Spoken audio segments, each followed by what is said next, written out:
Good morning, and welcome to our BCS graduation ceremony. The big day our grads have been looking forward to with great anticipation has finally arrived. My name is Teresa Wilson, and I'm the secondary school principal of Bearspaw Christian School. We're delighted that you have joined us for this momentous occasion to celebrate the graduation of our BCS class of 2019. We're very proud of all of our grads, and we're looking forward to honoring them this morning. Two of our graduates, Erin and Hannah Bowker, will now lead us in singing O Canada, after which David Anger, our head of school, will open our convocation ceremony. Please rise to sing our national anthem.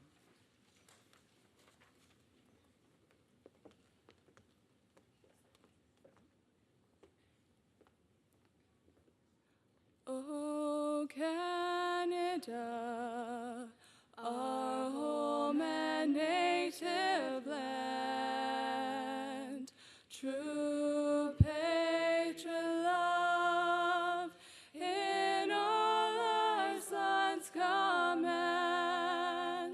With glowing hearts we see thee rise, the true north strong and free.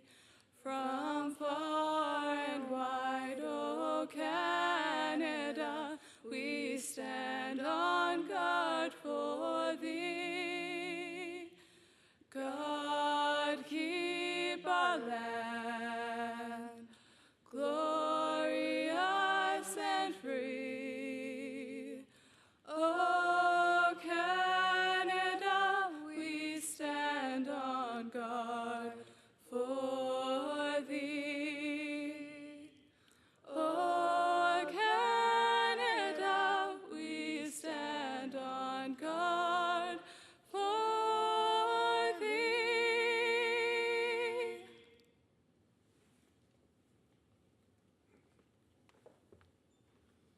You can have a seat. Thank you, Hannah and Erin.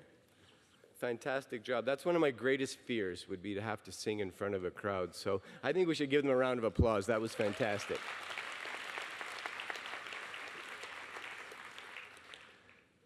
Good morning. My name is Dave Anger, and I am the head of school at Bearspaw Christian School. And it is my great pleasure to be able to welcome each of you to our 2019 BCS graduation celebration this morning. Grads, it's your day. You've earned it, but you didn't get here on your own. In front of you today are no doubt some of the most important and influential people in your life. Without the parents and the grandparents, the aunts, the uncles, the friends, none of you would be here today. So I'd like to extend a very special welcome to all of you who have come to celebrate one of our grads today. We hope you have some fun. We want you to feel free to take pictures and do some celebrating today. Feel free to cheer. Now, I think that we should probably practice that. So, just so we're all on the same page and we're ready to get this party started, I'm going to be the first to congratulate the class in a minute, and then I need you to support me with a big cheer, just to loosen you up a little. So, let me begin today by saying congratulations to the BCS class of 2019.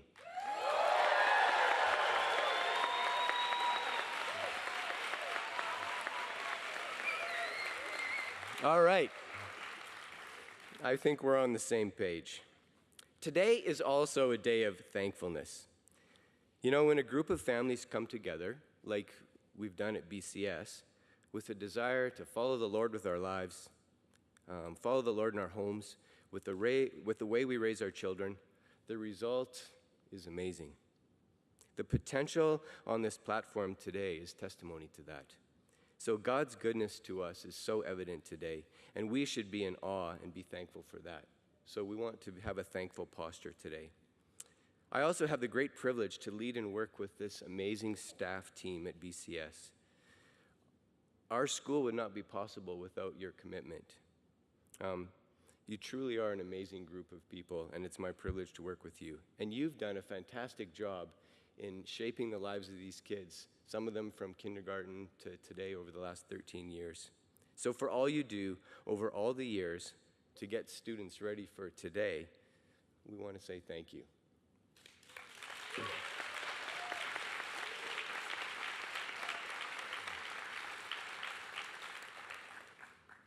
BCS runs with a present school board or a parent school board, so either present parents or past parents are board members. And our board chair, Dale Friesen, is unable to be here today, but he asked me specifically to make sure that I congratulate you guys and congratulate you families for today on behalf of all the boards. So congratulations from our board chair. I know at least 2 board members are here today because 2 of our board members have kids in the class graduating. At least I hope they're here. We have some other special guests with us today. I want to recognize Greg Hartzler. Greg, just stand up so we know who you are. Greg represents the city of Calgary.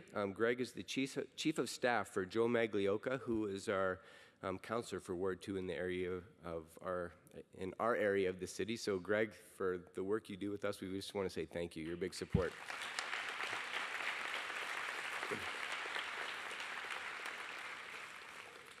Also, from our newly elected provincial government, representing the riding of Chestermere-Strathmore, Leela here, who has just been given a cabinet position as well as the Minister of Culture, Multiculturalism, and Status of Women.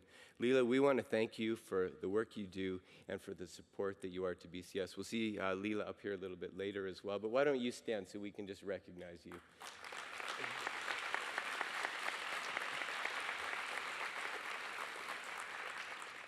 For those of you that may be new to BCS, or those of you that have been around a while and may not know, I have some very interesting quick facts for you. This year, BCS had 694 students. We have 181 students in a BCS at Home program. The first graduating class was in the year 2000. So this class marks the 20th graduating class from Bearspaw Christian School. In those last 20 years, 571 students have graduated from Bearspaw.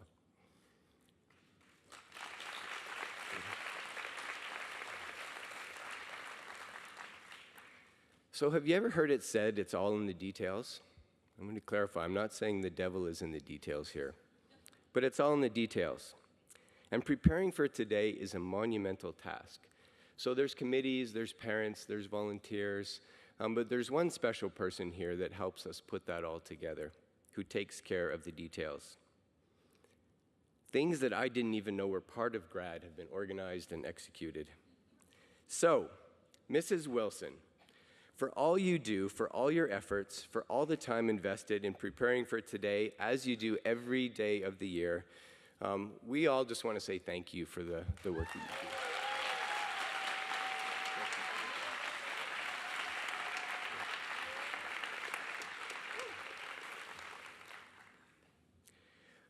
When I first came to BCS 5 years ago, you guys were in grade 8. Your lockers surrounded my office and your homeroom surrounded my office. And I got to know these kids really well, maybe better than I wanted to. I heard a lot of stories when you didn't know I was listening on the other side of that door. I got to know you well. I smelled your month-old lunches as you worked to cultivate a healthy fruit fly population at BCS. I remember some of the things that we shared together. Remember in grade 8, September 10th? You remember. Earliest snow day in BCS history. It was a disaster. Roads were closed, people were stranded. I remember because of you guys largely, having to make a rule about no snowballs the next day. I remember you guys strongly encouraged me to get rid of the dress uniform for chapel. You were successful. I remember you guys for injuries, concussions, casts, and surgeries. You are the most injury-prone group of students that I've ever met in my life. Mostly due to Gavin, but others of you contributed to that as well. I also remember some of the scraps you had in junior high. Now, parents, do you have any idea how valuable it is when you say to your kids, if you get in trouble at school, you're going to get it twice as bad when you get home? That's the way I grew up, right, Mom? After one of those particular scraps, I had a young man named Chidera sitting in my office.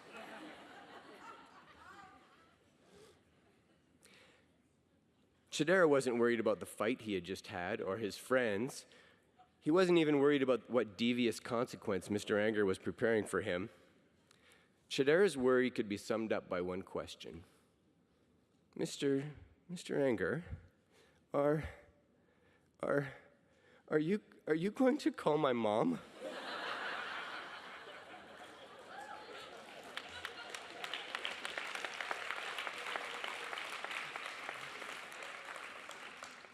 I remember thinking at the time one thing. Those are the biggest tears I've ever seen. And this is going to make a great story at Grad. If there was an Academy Award for the best performance by a student in the Please Don't Call My Mother category, Chidera would have won a Lifetime Achievement Award.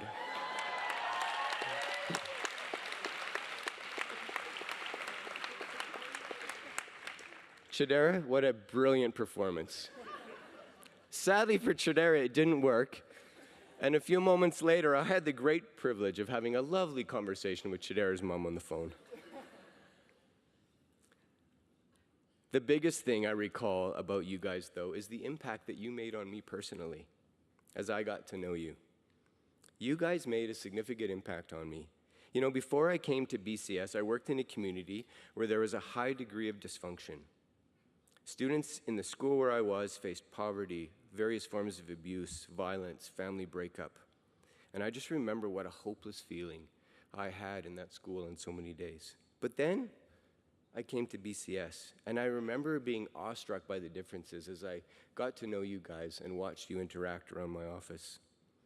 I was amazed by you kids, and it was just such an affirmation to me of God having a direct impact on a school, on families, and in the lives of students. So let's celebrate that today. Enjoy the day, create some special family memories today, have some fun, celebrate, but most of all, let's be thankful. Join with me and I'll pray to invite our Heavenly Father into the day. Lord, I just invite you to be present today and honored in all that we do. I thank you for our nation, for our province, for our city. I thank you for the freedom that we enjoy. I pray for continued favor for these institutions, for our country. And I pray for the politicians, some of those that are here today that do that important work. I pray blessing on them. God, we want to dedicate this day to you, and we ask that you'd be glorified in all that is said and all that is done.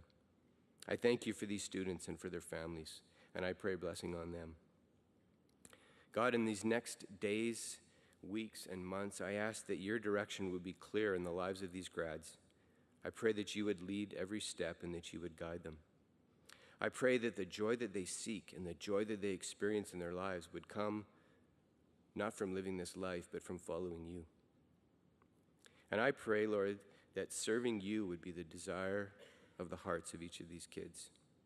I thank you for the staff, for their love and for their desire to share that and to share their love of you with these students. So, Father, we love you. With thankful hearts, we give you today. In your name we pray. Amen. I'd like to invite now Mr. Choi, Mr. Weaning, Mrs. Lockhart to introduce the honor cords and awards.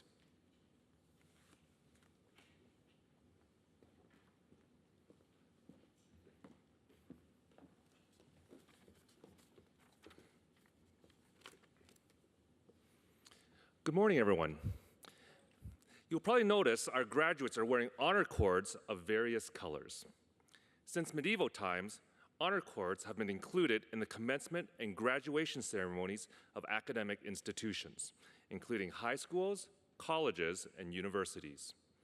At Bears Paul Christian School, honor cords are bestowed as a recognition of individual achievements and participation in various academic and non-academic activities.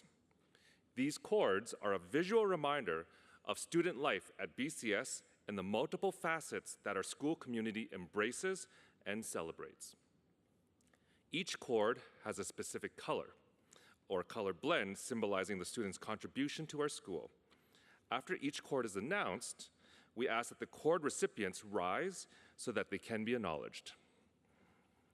Our first cord is the BCS Graduate Cord. The graduate cord is navy blue and gold, representing light of Christ and wisdom. Would all graduates please stand?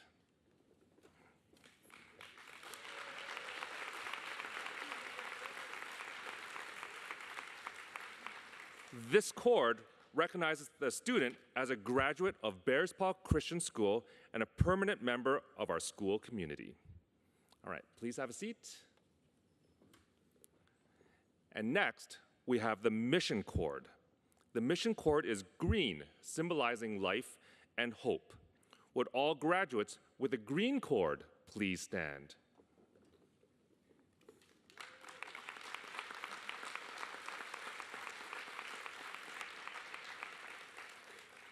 This cord recognizes graduates who have participated in the school-sponsored mission trip or a similar type trip with a previous school or church group while in senior high.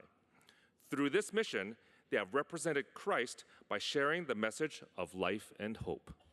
Please have a seat. The commitment cord is orange, representing involvement in the BCS community throughout a student's school life. Would those students wearing an orange cord please stand?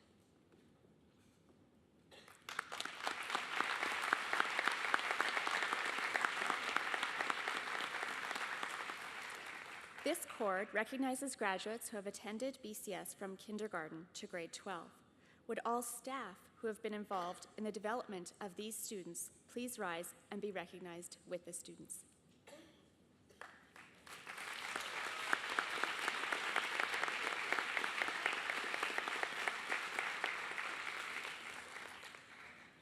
Thank you. You can have a seat.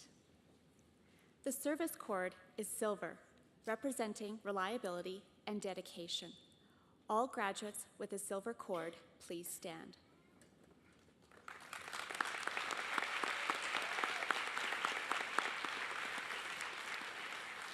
This cord recognizes graduates who have demonstrated a willingness to be a servant to our school community through consistent acts of giving of their time and their talents. Thank you. You can have a seat.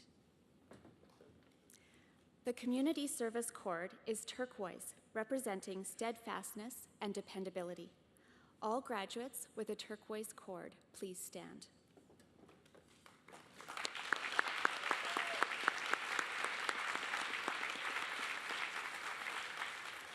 This cord recognizes graduates who have demonstrated a desire to follow Christ's lead to be a servant to our greater Calgary community through consistent acts of kindness and charity. Thank you, students. You can have a seat. The athletic cord is blue, representing loyalty and integrity. All graduates with the blue cord, please stand.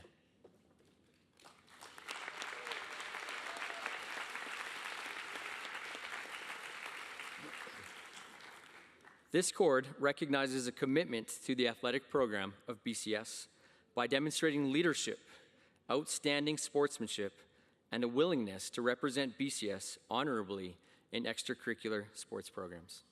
You may be seated.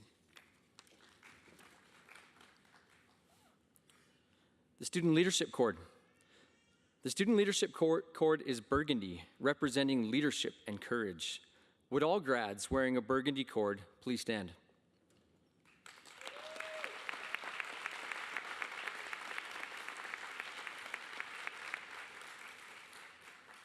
This cord recognizes a graduate who, as a student leader, has diligently worked to build school community. You may be seated. Congratulations, graduates, for completing the work required to receive the cords you wear today. Today, we will also honor individuals who have displayed outstanding characteristics in areas of citizenship, service, leadership, and scholastic achievement. As these students are recognized, we would like to invite family and friends to come forward to take pictures. We will allow time for you to capture their special moment. Our first award will be presented by Mr. Gordon Ross. The rest of the awards will be presented by our secondary school teachers. Gordon and Julie Mross have been a part of Bearspaw Christian School since its inception. Gordon served on the BCS board, and Julie was a staff member here for several years. The Werner D. Mross Gym, located in our main building, is part of the Mross's family legacy at BCS. Please welcome Mr. Gordon Mross.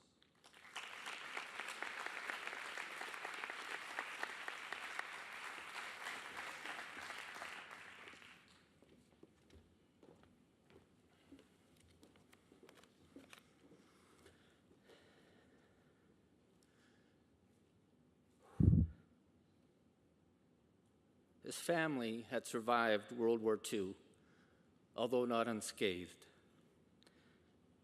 He lost his father, a baby brother, a sister, his home, and his childhood. And like most, the impact was tremendous. His past, however, did not define him. Rather, it shaped him into the man I knew him to be.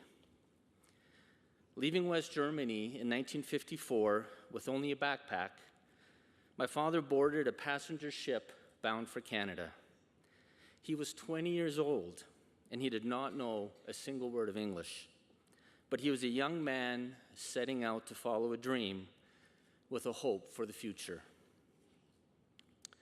My dad did not use the words can't, won't, quit, or impossible. Rather, his life was shaped around the words such as faith, listen, learn, survive, encourage, build, and grow. With a grade 8 education and a trade certificate in cabinet making, he became an industry leader in the new home construction industry, both here in Canada and in the United States. As a professional, he attended Harvard School of Business, and during his career, he received numerous business accolades and awards. But my dad would not want to be remembered for his accomplishments. Rather, he would prefer to be remembered as a man of godly character, a family man,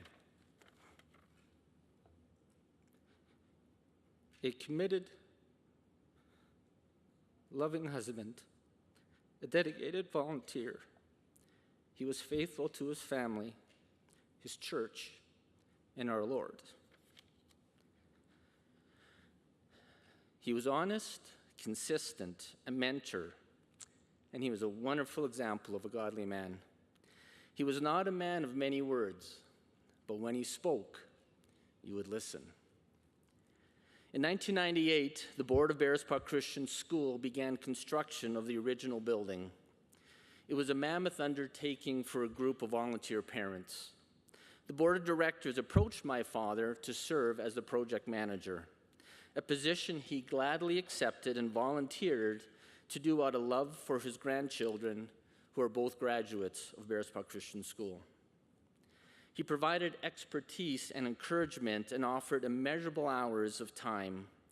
Those who stopped by during construction found him with the shovel in hand, ready to talk about every detail. His gifting of managing time, people, and money is his legacy that lives on here today.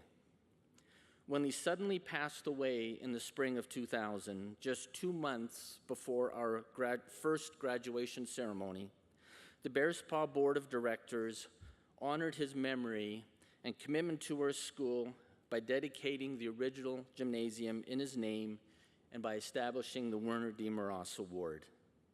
It is my great pleasure to present this award today. The Werner D. Mross Award is presented each year to the grade 12 student who best exemplifies a dedication to the Lord, integrity, honesty, consistency, and mentorship. This year's recipient has consistently demonstrated integrity, honesty, loyalty, dependability, faithfulness, and steadfastness within the halls of Bearspaw Christian School. Christ-like character is revealed in relationships with classmates, teachers, and family. The recipient has been a consistent role model who will leave an impact upon Bearspaw Christian School long after graduation. The recipient will receive a $500 check, and their name will be added to the Werner D. Moross plaque that will be displayed in our trophy case. This year's Werner D. Moross recipient is Anna Mandan. Anna, come on out.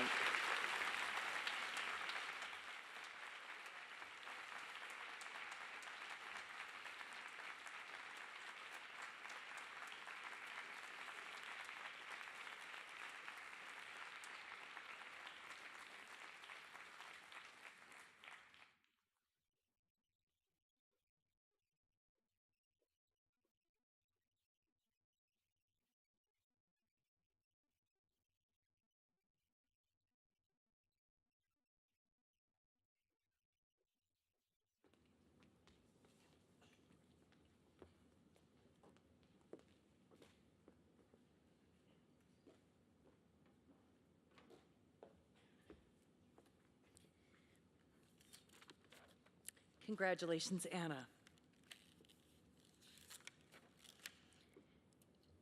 It's my privilege today to present the Premier Citizenship Award. This award is in recognition of Queen Elizabeth II's Golden Jubilee. It recognizes a student who supports and contributes to Alberta communities through public service and voluntary endeavors in school-sponsored, community, or extracurricular activities. In addition, the student displays outstanding characteristics in leadership, citizenship, community service activities, or volunteer work. I'm very excited to say that these attributes and characteristics obviously run in the family. The Premier Citizenship Award this year is Bethany Schober.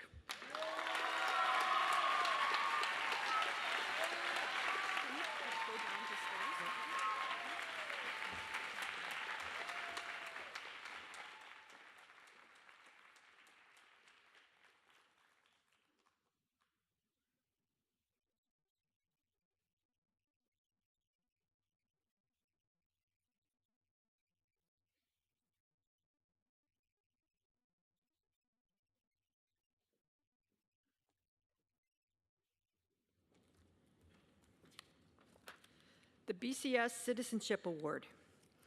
This award is given to a student who has consistently demonstrated their desire to be a part of and improve our school community with the willingness to place others above themselves while displaying a consistent effort in their academics. Recipients who are selected by the senior high teachers have their name engraved on a trophy that is kept at the school. This year, we are pleased to present this award to a very deserving student who exemplifies the spirit of this award. The recipient of the BCS Citizenship Award is Pearl Luck.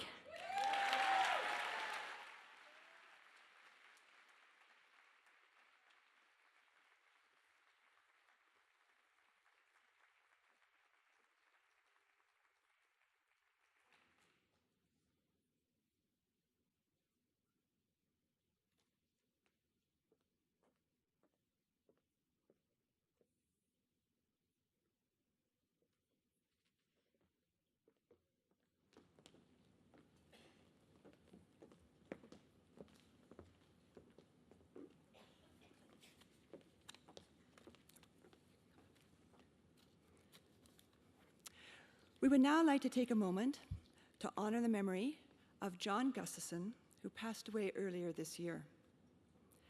Mr. John Gustafson, affectionately known as Mr. Gus, was a teacher at BCS for the last 18 years. Mr. Gus started his teaching career in 1982 and taught at all grade levels and across Canada. He began teaching at BCS in 2001 and was a secondary school PE teacher and athletics coach, as well as our senior high athletic director. Mr. Gus was also an avid gardener, lover of the outdoors and history, devoted to his family, and a man of faith. Mr. Gus taught, coached, encouraged, and loved BCS students and staff alike. Mr. Gustafson's contributions as an athletic director, coach, and teacher were tremendous, and he enriched the lives of hundreds of students.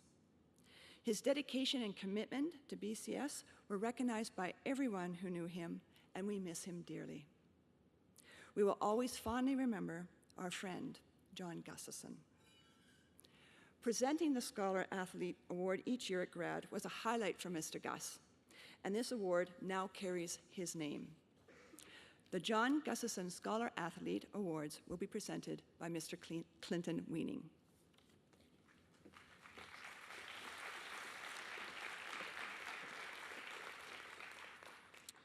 It's my honor to present this John Gustafson Scholar Athlete Award.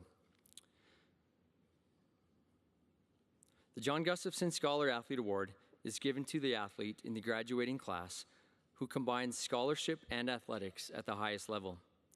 Recipients have an average greater than 80% and have participated consistently in numerous BCS athletic activities with good sportsmanship and Christ-like character over the course of their high school careers, and are recognized by the staff of BCS as an outstanding student athlete. Recipients receive an award and have their names engraved on a plaque to be kept at the school.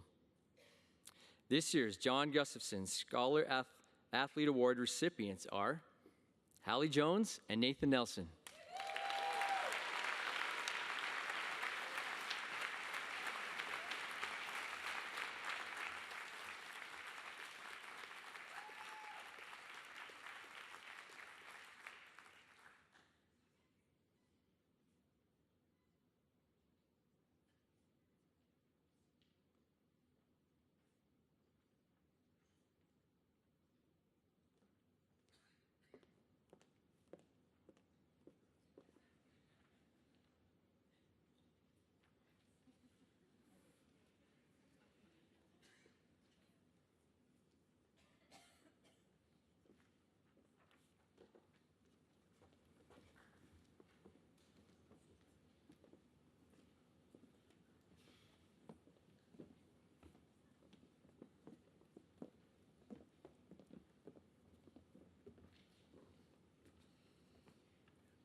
Top Scholar Awards are presented to BCS graduates who are outstanding academic scholars.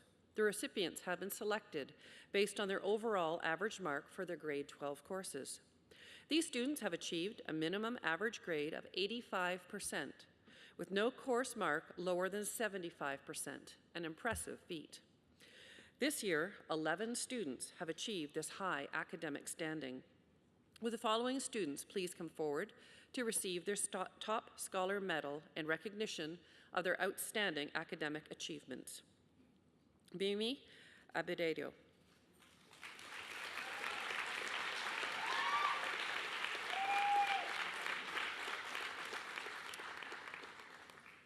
Andrea Benavides Aguirre.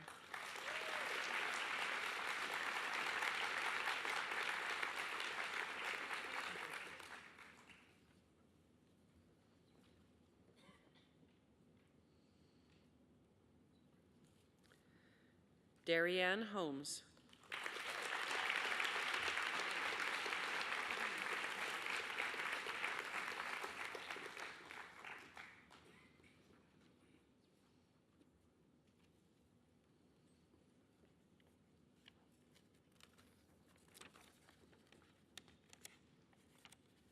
All right, we have a paper issue.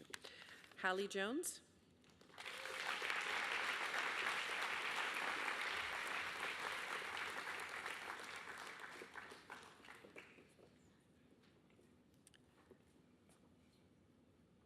Carol Camel.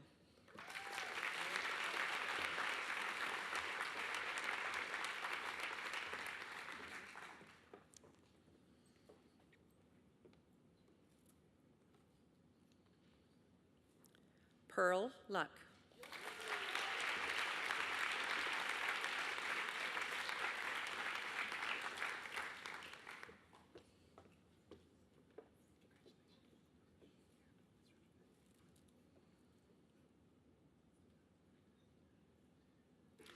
Anna Mandin.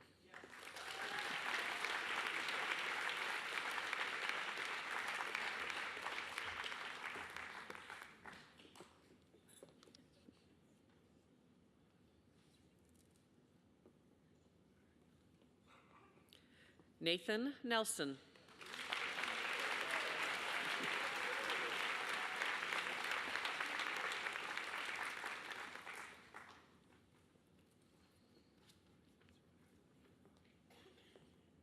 Jeremy Rupchak.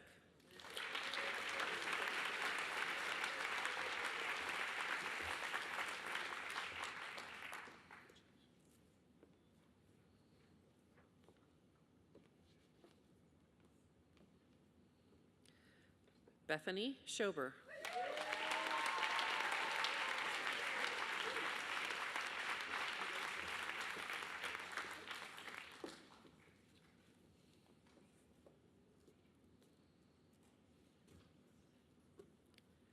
And Gavin Thomas.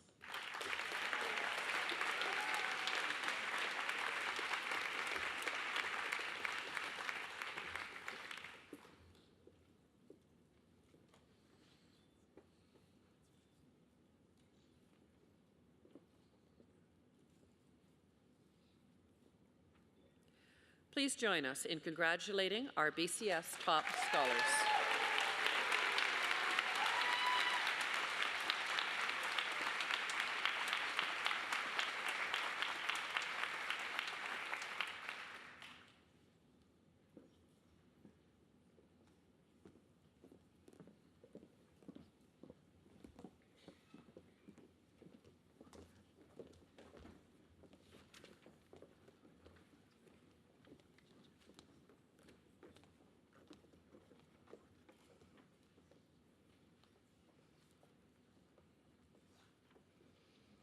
Congratulations, students. Well done.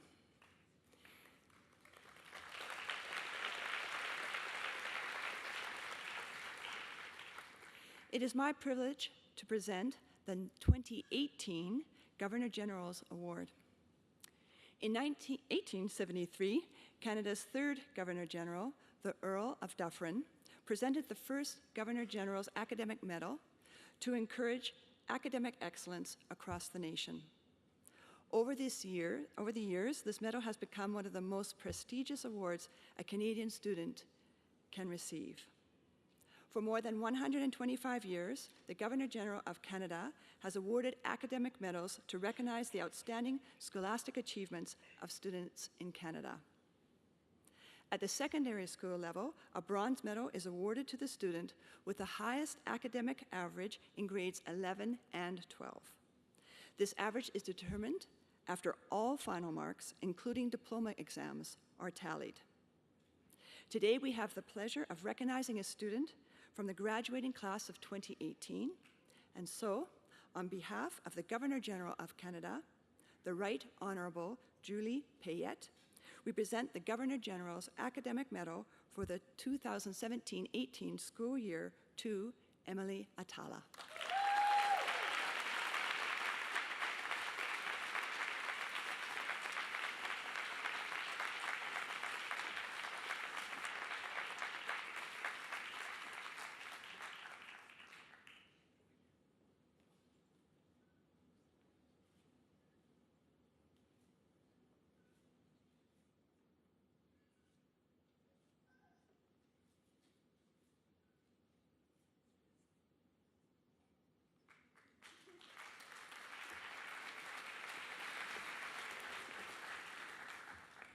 Thank you, Mrs. Wilson. It is my privilege as an alumni to let you know about the BCS Alumni Network. The purpose of this network is to bring past BCS students together through social media and events in order to provide an opportunity for our alumni to connect. The network's motto is Relive, Reconnect, Rejoice. To welcome the 2019 graduates into the BCS Alumni Network, connection cards have been placed in the Bibles they will later receive during this ceremony. In addition, connection cards for all our alumni are available in the foyer. If you are a relative or a friend of an alumnus who is not here today, please feel free to pick up a card for them. We would now like to acknowledge the alumni. That is any person who has attended BCS in the past and who is with us in the audience this morning. Would all the alumni who's present with us here in the audience please stand to be recognized?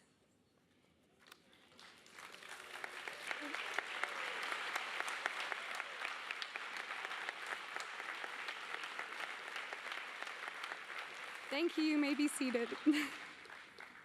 We hope that you know that once you are part of the BCS family, you are always a part of the family, and we would love to stay connected with you. Don't forget to pick up a BCS Alumni Network Connection card after the ceremony. Thank you.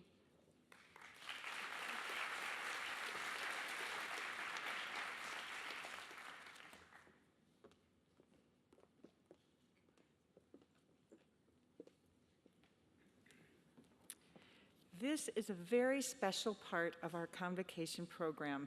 This is one of my favorite parts. Several graduating students have been selected to present tributes to the school, the teachers, and to the parents. Please join me in welcoming J.J. Fortier and Anna Mandan as they present their tribute to the school.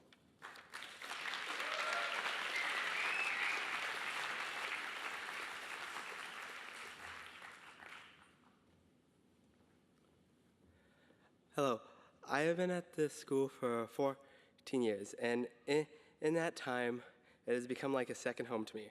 I remember times of playing on the playground as a young kid, all the way to growing up here and finding some great friends and having lots of fun experiences. This school has helped me with my walk through faith and life. It has shown me who God is and who God isn't. This school has been a huge part of my life, and I know it has been for our whole class.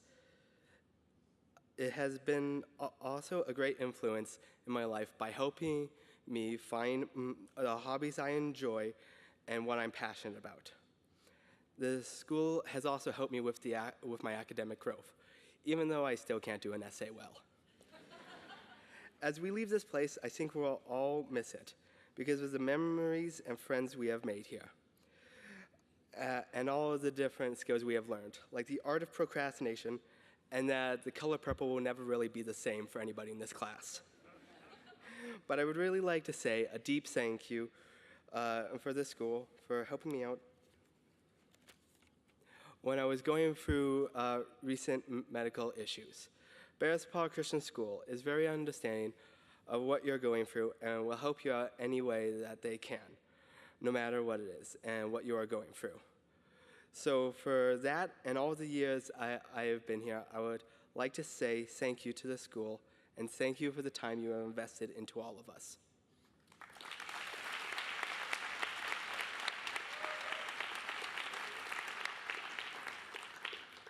Bears Paw Christian School has been a safe haven for so many of us. Outside the pressures of the world, we can focus on school, friends, and God. I know for me, it has stimulated both my academics and my faith more than I can explain. From the times when I wanted to quit, but I was pushed to work harder, to when I was crying and comforted by teachers, the love that has been shown to us continuously blows me away. I know that coming to school each day, there will be smiling faces, welcoming arms, and challenging academics that drive me to be a better person. I know we've had our challenges as a grade, from anti-hugging campaigns to oddly specific posters littering the halls. But no matter what, we are always encouraged and welcomed to draw together to support one another. In times of stress, in times of loss, this school ceases to just be a school, but becomes a family. No matter who it is, everyone's had a tear wiped, an encouraging word spoken, or just a warm hug when it was needed. Leaving this place and going on to newer things has made this clearer and clearer to me. I don't know if I'm ready to leave this family yet. But although there's more to come for us, the encouraging atmosphere of this school family has nurtured us into the people we are today, and we carry that with us wherever we go. We will not forget the joys of sports days in elementary, discipleship classes in junior high, and for many of us, the beautiful reverberations of our voices as we sang together in Guatemala. We would not be the people we are today if it weren't for all the teachers, aides, administration, and staff that cared for us, prayed for us, and encouraged us. So in part of all the class of 2019, I'd like to say thank you.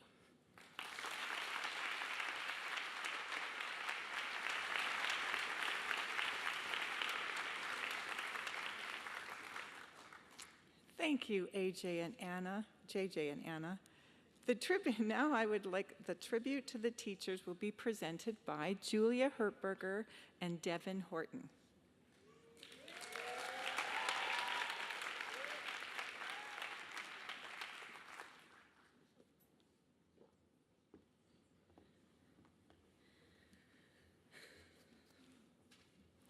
What are teachers? Teachers are those who attempt to impart their wisdom on those of us who actually listen.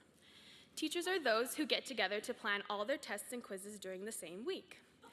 Teachers are those who think that waiting for the room to fall silent will actually work and have more attitude than the very students they teach sometimes.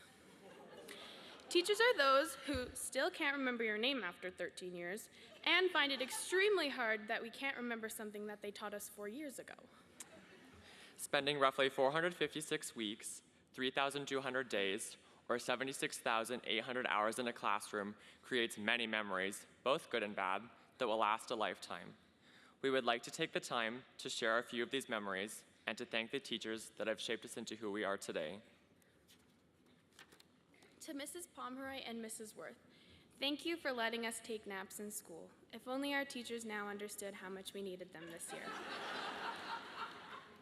Mrs. Hatch, from putting tennis balls in pantyhose and swinging them against the wall, to playing never-ending games of Fortress Dodgeball in the dark, you taught us what having a Christ-like attitude looks like both during and after gym class. To Mrs. Butler and Mrs. Frazier, thank you for teaching us how to have a good attitude no matter how much we would pout. Mrs. Petch and Miss Price, you taught us that there are only 4 operations in math, which, for those of us in calculus, later found out was a lie. Mrs. Now, thank you for sharing your endless energy with your students, even when you came to class with a broken foot after an intense game of soccer during recess. Mrs. Claudman, thank you for your kind words when we needed them the most. You're one of the sweetest BCS teachers our class has come to know. We will never forget the creative ways you taught us. Mrs. Lockhart, from morning to lunch, you taught us while we were still half asleep. Thank you for your soft-spoken and gentle heart no matter the situation. Mr. Stevenson, we thank you for your interesting social projects and your class times outside. We will always remember the bribes of ice cream to convince us to read outside of class. Mrs. Friesen turned us into detectives and astronauts all in the same year. We thank you for bringing life into science class in ways that we never expected. Mrs. Brooks, thank you for expanding our vocabulary by declaring that "said is dead" and attempting to spark a love for poetry no matter how hard we resisted. Thank you to one of the best junior high science teachers, Mr. Schneider.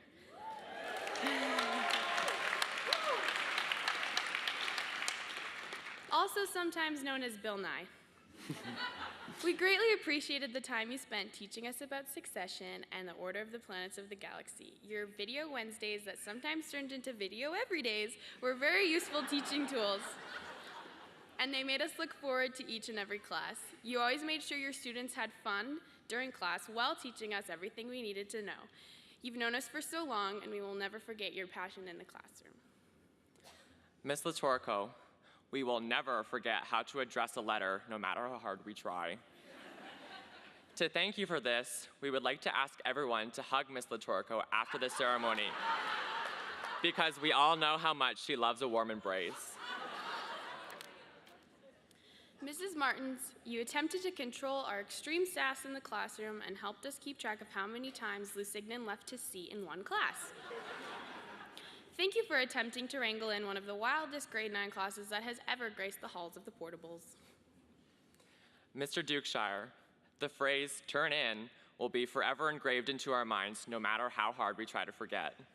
We will always remember how strict you were during our tech classes when you forced us to keep our hands covered with paper while we learned to type, even though we all peaked regardless. Although we were a rowdy class, we appreciate you dealing with all of our problems in the most Christ-like manner possible. Mr. Roast, your enthusiasm for sports and weightlifting do not go unnoticed. Even though you only taught our class for a year or two, we grew to love your passion for ultimate frisbee and Terminator dodgeball. Mrs. Friesen, we want to thank you for the numerous energy-filled Spanish classes we shared. You made learning a new language a fun and interesting activity, which was not an easy task considering the class you were up against. In this past year, we've learned a lot about Mr. Peterson. Things like the fact that he doesn't like jeans, and therefore tasked us with finding him some adult-sized jeggings. Further demonstrating his very interesting taste in fashion. Things like, we'll never forget your iconic iguana shirt that you wore almost every day despite our advice. Your daily roasts and interesting comments made us look forward to every class. We thank you for your compassionate teaching style and making biology a very memorable class. Mrs. Hall, your enthusiasm in the kitchen will be one to remember. The phrase, fresh is best and butter is better, we will never forget your life-filled laugh that can be heard all over campus, no matter where you are. We thank you for using your positive spirit to enrich the lives of your students both in and out of the kitchen. Ms. Matiko, although some may say you have no sense of humor, you are one of the funniest teachers we have ever met. Thank you for your funny quips and comments that attempted to lighten the mood. Those of us who had the pleasure of being in your calculus class relied on those comments to keep us sane when we were drowning in implicit differentiation questions. Mr. Kaz, your physics lectures were always packed with mounds of historical context and personal stories, and they constantly left us bewildered. You make your class entertaining with your tales from your time as a cookbook chemist, and your lectures were always informative, although we still don't know how to use our physics hand rules. Ms. Zub, we will always be grateful for your constant encouragement and occasional check-ins. These little moments help prevent many mental breakdowns and let us know that our teachers really cared about how their students are doing. Thank you for your young, refreshing spirit and your mom-like attitude both in and out of class. Ms. Vanderwall, your TEDdy questions were always our saving grace, and your extreme knowledge about history made our social classes some of the most fun we ever had. Thank you for being so enthusiastic about history and for giving us more than just what the textbook says. Mr. Mackelberger, also referred to by our class as Trayvon, we will never forget your chemistry lectures. You taught us what it means to have patience with our teachers through your extensive class examples. Although we rarely did your assigned practice questions, we truly appreciated all the effort that you put into your lectures, no matter how long they might have been. Thank you for making the classroom interesting with your sketches of scuba divers, unrelated music choices, and cheesy chem-related YouTube videos. Mrs. Harms, although you never taught us an actual class, you've been like a teacher to us since junior high. We will always remember the click of your heels coming down the hallway and the fact that your hand is almost always occupied by a large Timmy's coffee. We thank you for all the support and the comedic comments we've shared over the years, and we will always be grateful that you were a part of our class. The most compelling teacher at BCS, Ms. Christensen. We will forever miss your extravagant stories about your car troubles and your hunt for the perfect rock. The perfect mineral. We apologize for all the times you had to change the attendance record after all the morning period stragglers stumbled into class. We thank you for keeping us accountable for our trips to the bathroom and your necessary nagging about turning permission forms in. Although we are convinced we caused your emergency appendectomy, we appreciate all the things you've done for us to ensure we would make it here today. Without you, there would be several people here today that would not be walking across the stage. I'm sure we'll always remember where we were and what we were doing when we heard the absolutely heartbreaking news about Mr. Gus. His intense passion for every sport known to man made up the heart of the BCS athletics program. Not only as athletes, but as a whole school, we could sense the difference this year of not having Mr. Gus to cheer us along at volleyball games, to hunt people down to join BCS sports teams, and to yell at us across the gym just to say hi. Whether it was picking up rocks in the backfield, running fitness tests, or actual written tests where nobody really knew the answers, Mr. Gus wanted every student that stepped into his gym to try their best and to excel in every area. It is safe to say that as a class, we missed him greatly during this past year, but we know we will one day be reunited, probably playing a game of flag football. Teachers are those who impart their wisdom on everyone, even those who don't want to receive it. Teachers are those who spend endless hours marking assignments, tests, and papers so they can help their students improve their skills. Teachers are those who take extra time to come alongside students and ensure they reach their maximum potential. Teachers are those who truly care about the well-being of their students, no matter how hard we might doubt it. Teachers are those who help shape our identities and show us how to survive in the modern world. We are eternally grateful for every single teacher that has played a part in this 13-year series that is now coming to a close. We have no idea what we would have done without the amazing mentors that the BCS teachers have become. No matter how excited we are to say goodbye to high school, we will forever miss the memories that we've shared in the classroom. We wish you guys the biggest blessing of all, and from the class of 2019 to the teachers, thank you.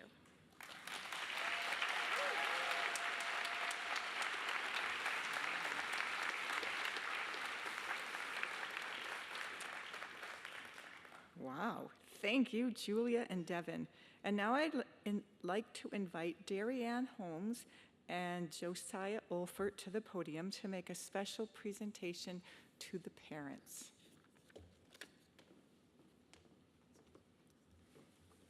All right. Mr. Gus would always keep the floors super clean too, so shout out to that.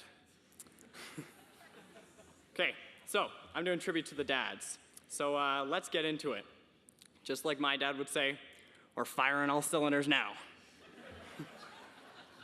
So, our relationship started in the early 2000s. I'm currently 18 years old, so you can do the math. Although, my mother claims that our relationship started 9 months earlier. My dad and I are actually pretty good friends, especially now that I know how to use the toilet on my own. I'm just kidding. We all know that changing diapers turned out to be primarily mom's job. So the other day, my dad asked me, how do you tell the difference between a conservative and a liberal?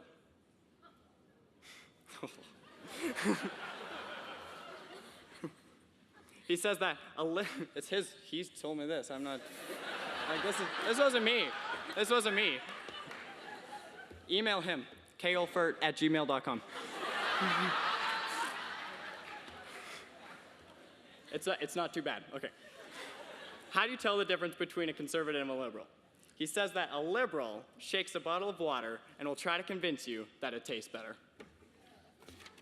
Now, we left at that one. Now you get it, right? Well, we laughed at that one for a good 2 minutes. And I didn't find it that funny.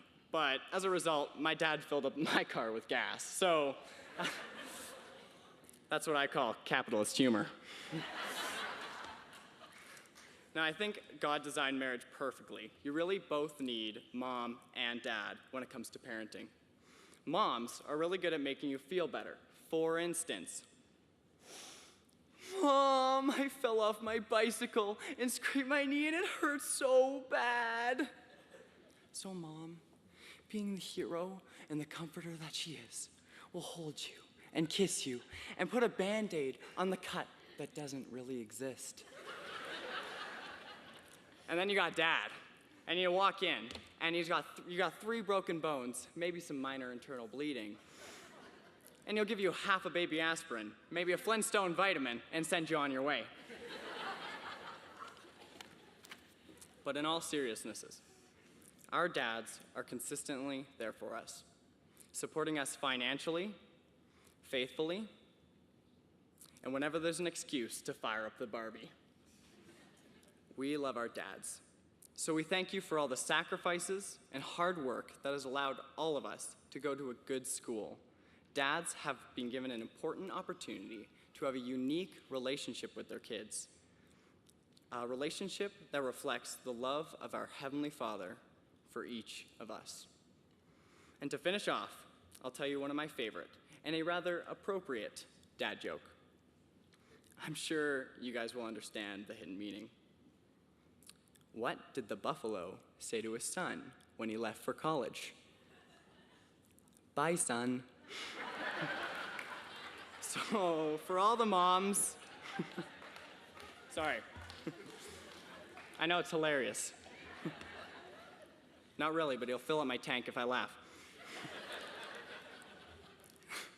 For all the moms out there who never want their kids to leave, and all their dads who are waiting for their kids to leave, we love you.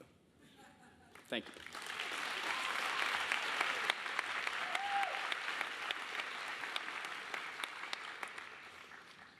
It's always tough following Josiah with these things, but I'll try my best to make this good. Coincidentally, I too first met my mom around 18 years ago. Now, I don't remember much about our first interaction, but what I do remember a lot about are all of our moments together after that. There were times I wanted to push the limits. There were times I wanted to go on the big, scary roller coasters, even though I was only like 10 inches too short. Times where I really wanted some ice cream after I only took 2 bites of dinner. Times where all of my friends were going out, but I had to stay in and finish my homework first. At the time, when we were told no as children by our moms, I'm pretty sure we can all agree we didn't have the best attitudes. There might have been crying, complaining, trying to convince our moms to let us do things, saying that one classic statement, but she gets to do it, why can't I? After saying that, we'd all be thinking, there's no way mom could say no to that one, only to hear her come back with, so if she jumped off a bridge, you would too? There's no way of defeating moms in these conversations. We might not have given our moms and dads the easiest time throughout our school years, but despite that, they tried their hardest to help our time throughout these tough years be as easy as possible. They were there to help us if school was getting us down. They were there to be a shoulder to cry on if we were having trouble with people or even our friends. They were there giving up their time to drive us to endless soccer games, basketball games, ringette games, you name it. They were there to give us a little money whenever we wanted to do stuff with our friends or school activities, or to buy our nice graduation suits and dresses. All of our parents are different. Some might have shown their love by tucking us in bed and reading us bedtime stories, by being someone to talk to when you're discouraged about life, or they might have primarily shown it by pushing us in the things we do so that we can become greater versions of ourselves. Whether we knew it or not, our parents have been showering us in love in so many ways imaginable, even with the littlest things. I don't know where I would be today if it wasn't for all of those late night talks with my mom when times were tough, or those uplifting moments with my dad when I felt like I couldn't do school or sports anymore and just wanted to give up. So, after all of that, all the sleepless nights you had because we'd be crying in our cribs, all the stress we caused when we would break some rules and maybe get in a little trouble at school, all the fights we've had because we wanted to do things that you knew might not have been in our best interest, and all the love you continually shown us day in and day out over the past 17 to 18 years of our lives. Thank you to all the moms and dads in this room. We wouldn't be here without you. We are finishing up our days as children, soon to enter the world of adulthood, but we will never stop being your kids, and all of you will never stop being our parents. Thank you.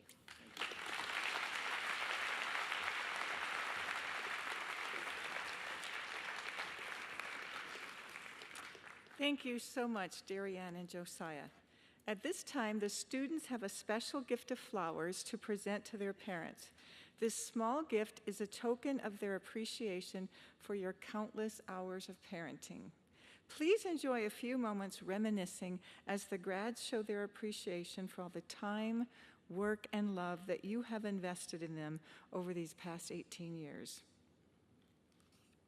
And have your cameras ready. The music will be starting.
When troubles come and my heart burdened be, then I am still and wait here in the silence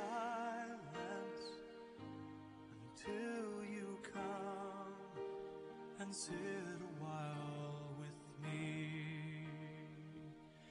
You raise me up so I can stand on mountains. You raise me up to walk on stormy seas. I am strong when I am on your shoulders. You raise me up to more than I can be.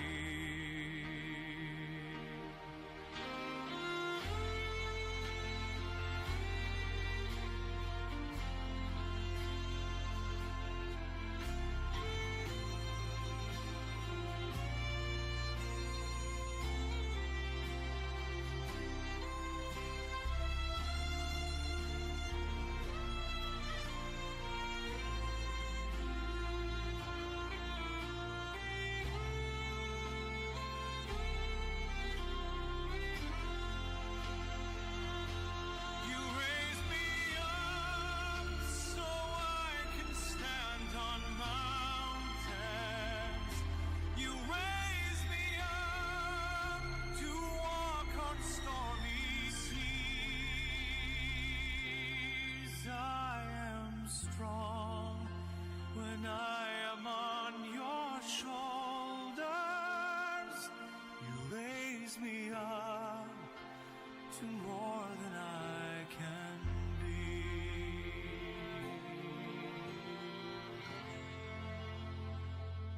You raise me up so I can stand on mountains.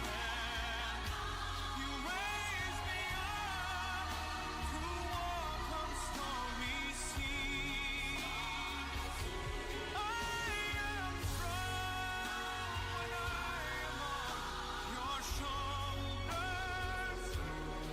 Raise me up to more than I can be. You raise me up so I can stand on mountains. You raise me up to walk on stormy seas. I am strong when I am on your shoulders. You raise me up to more than I can be.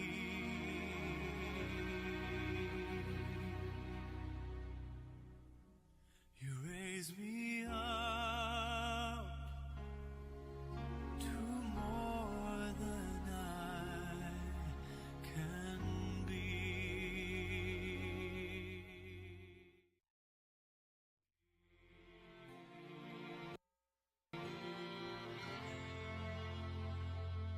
You raise me up so I can stand on mountains. You raise me up to walk on stormy seas. I am strong when I am on your shoulders. Raise me up to more than I can be. You raise me up so I can stand on mountains. You raise me up to walk on stormy seas. I am strong when I am on your shoulders. You raise me up to more than I can. If everyone could start making their way back to their seat, we're going to continue on with the program in just a few minutes.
All right, good morning. The Valedictorian cord is gold, representing wisdom, and is awarded to the grade 12 student who has demonstrated a fulfillment of the mission of BCS through the development of Christ-like character and a dedication to their academic studies by achieving the highest overall average prior to convocation. Today I have the privilege of getting to brag a little about this year's valedictorian. I could go on about Andrea's academic performance, what she has accomplished, but I like to recognize who she is. I met Andrea in my first year of teaching high school at Bearspaw, nearly a decade after I walked this very stage, BCS Grad class of 2009. Now, yeah, 2009. Now, when I first met Andrea, she came across as quiet and reserved, but I soon realized that there was much more than meets the eye beneath her calm exterior. As a chemistry teacher, sometimes it's difficult to get to know your students beyond their ability to titrate, pipette, and prepare standard solutions. But thankfully, I had the privilege of learning more about Andrea on the grade 11 mission trip to Guatemala, where I saw her serving alongside her classmates here. On that trip, I discovered a few things about her. She's fiercely competitive, as I watched her play soccer with the Guatemalans. She's warm and personable, as we relied on her as one of our primary translators. She has a nurturing presence that makes kids, as well as adults, feel safe and comfortable, as I watched her lead activities for VBS.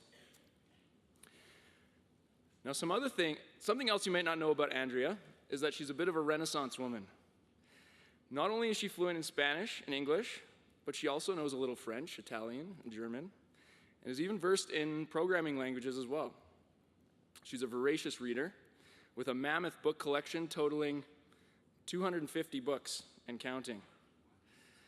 She's dabbled in the arts, playing a bit of piano and guitar, and has even started a nail design blog. Maybe I'll have to get some advice.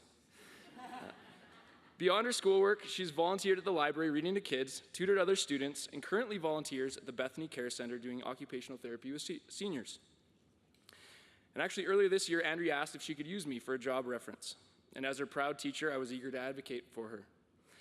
And so I actually held on to that reference, and little did I know that it would actually come in handy a lot later.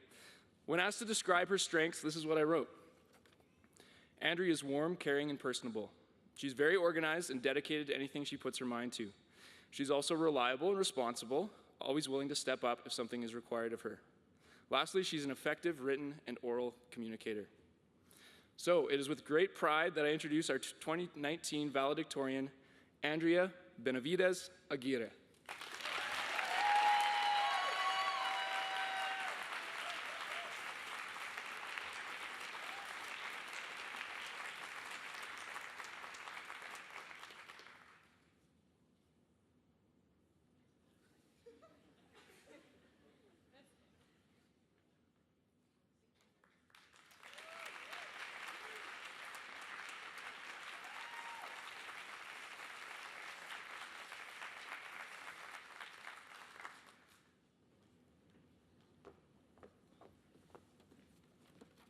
Okay, well, good morning, teachers, staff, family, and friends. It's such an honor to be standing here on this stage with my fellow classmates today.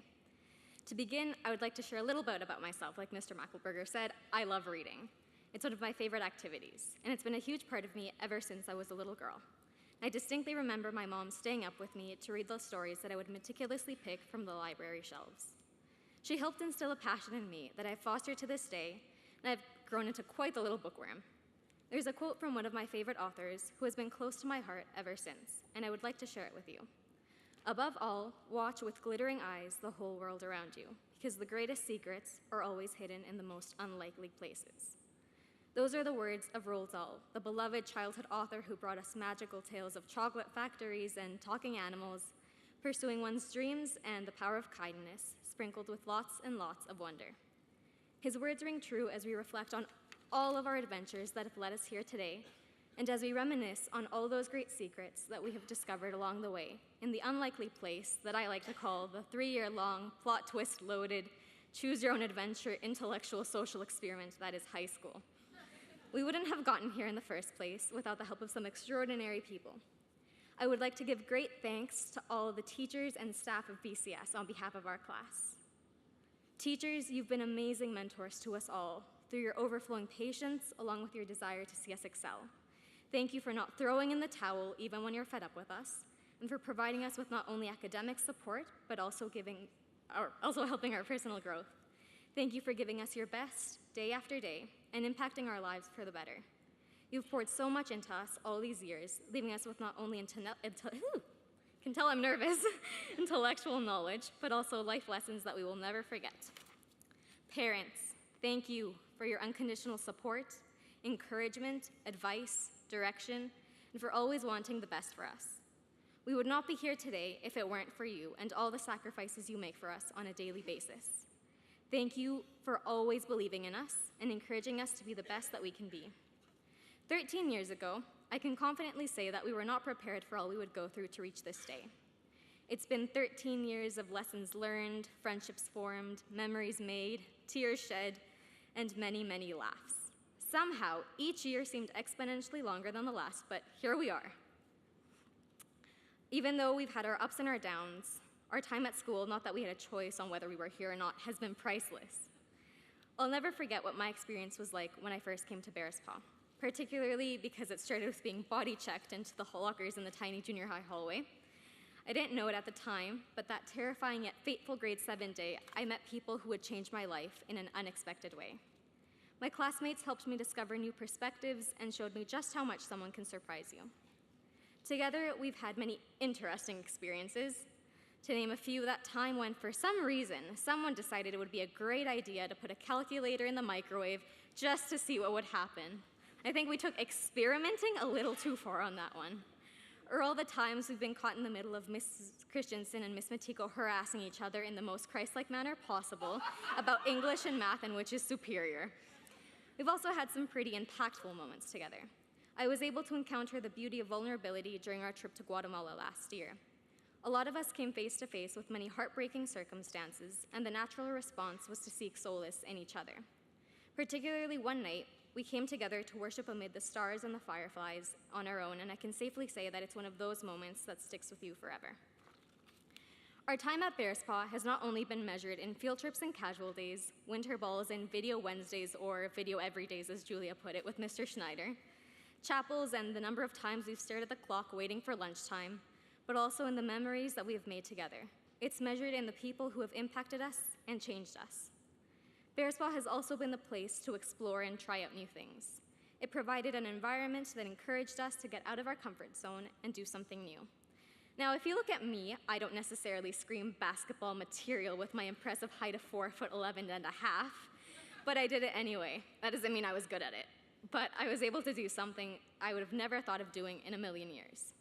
Likewise, I've seen many of my classmates flourish in all kinds of areas. I've seen lives changed and so much interpersonal growth throughout our time here. The students here on this stage with me are some of the most talented and gifted people I've had the privilege to meet and go through this journey with.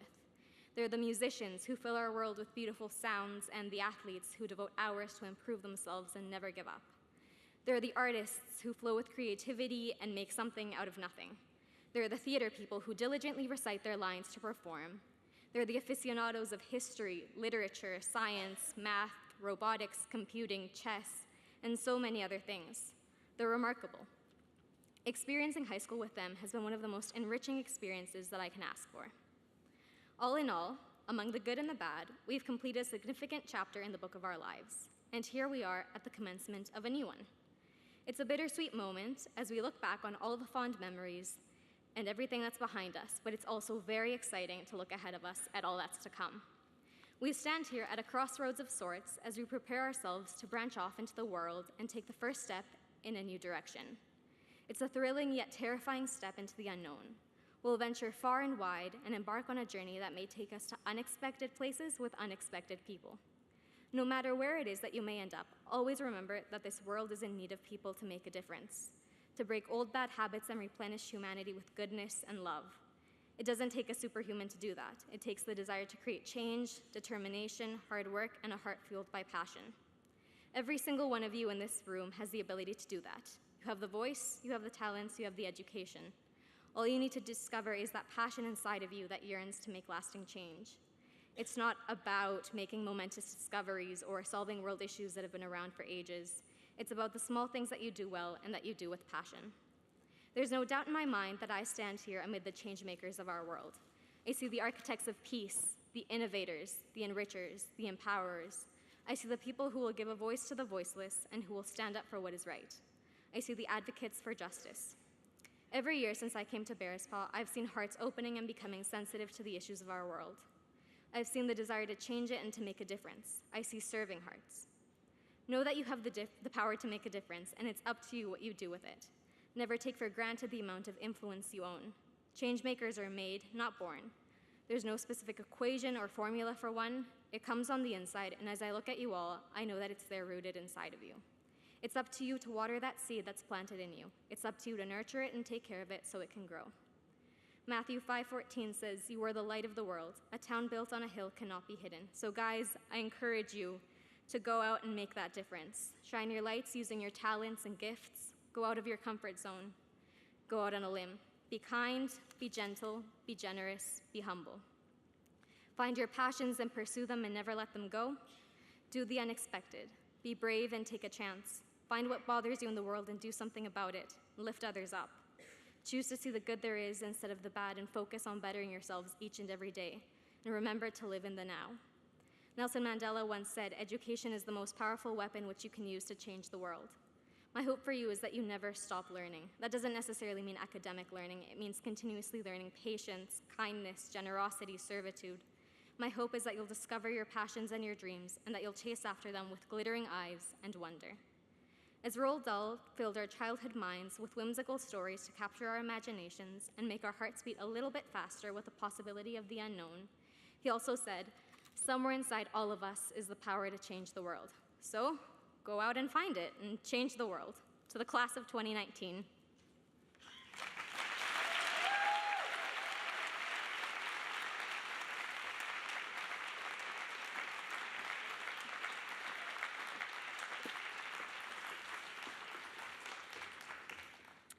Good morning. I get to now introduce our convocation speaker. Kim Harms has worked at BCS for 5 years. She actually started as a French teacher and is now a valued educational assistant in the senior high. It's no surprise that the class of 2019 asked Kim to be their graduation speaker. She's dearly loved for her kindness, generosity, and great sense of humor. She works hard for her kids, tries new things, and is full of creative ideas. Kim also traveled to Guatemala with this class and was able to grow even stronger connections. Not only is she a tremendous support and encouragement to her students, but also for we teachers who get to work closely with her. Her strong work ethic, attention to detail, and experience makes doing our jobs easier. In all the years that I've worked with her, she has consistently brought treats for the students every Christmas, Valentine's, Easter, and any other special occasion that I don't even know about. She always makes sure to bring some for the staff room as well. Personally, Kim has been a loyal friend of mine for the last 4 years and has modeled a solid walk with Christ no matter what life holds. It's with pleasure that I introduce to you the graduation speaker for the class of 2019, Kim Harms.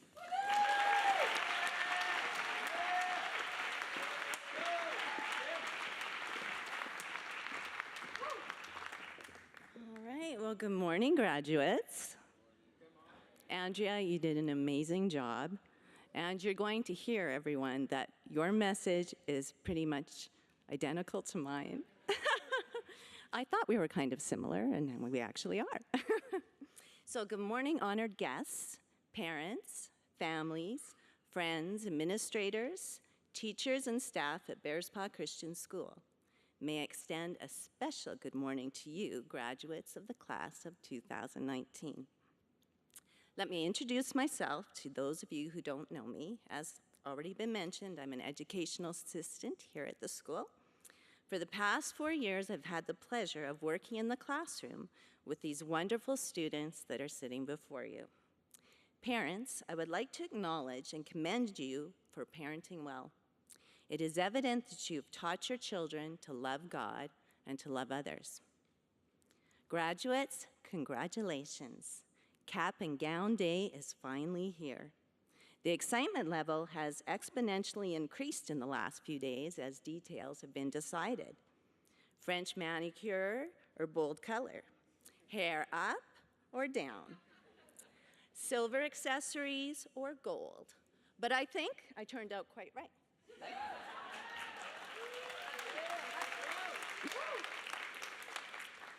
Seriously, because that was really cringy, I am so very proud of you and all you've accomplished to be here today. I have to be honest, when you invited me to give the convocation address, my first thought was to respond with a, "Thank you very much for this honor, but no thank you." Public speaking is not my forte, but I do love to challenge myself with opportunities to grow and to learn. Also, I consider it a huge privilege to stand here with you today. And I think you know I'd pretty much do anything for you guys. There's a reason for that. I actually kind of like you. Even you, Caleb. And because I consider each one of you my adopted son or daughter, I would like to share some motherly advice as you begin the new chapter in your life. Indeed, I knew exactly the message I wanted to deliver the moment I said yes to this amazing opportunity. Let me begin by stating that I love my job. I love helping students learn. There is nothing else I can imagine myself doing for a living. I've enjoyed supporting you in your education and in life. We've had many memorable moments together, haven't we? Grade 9 formal, winter ball, escape rooms, and oh, it's been a lot of fun. And who can forget the constant begging for coffee? That was me, actually. And yes, in between, we even learned a thing or two. My favorite memory was going on vacation together. Do you guys remember the vacation? Josh? What was it? Yes, very good. You earned a star. Well, it really wasn't a vacation, was it? I mean, not for you, and especially not for us chaperones who were there on the trip. But it was an amazing experience, and it was a highlight for me, and I hope it was a highlight for you as well.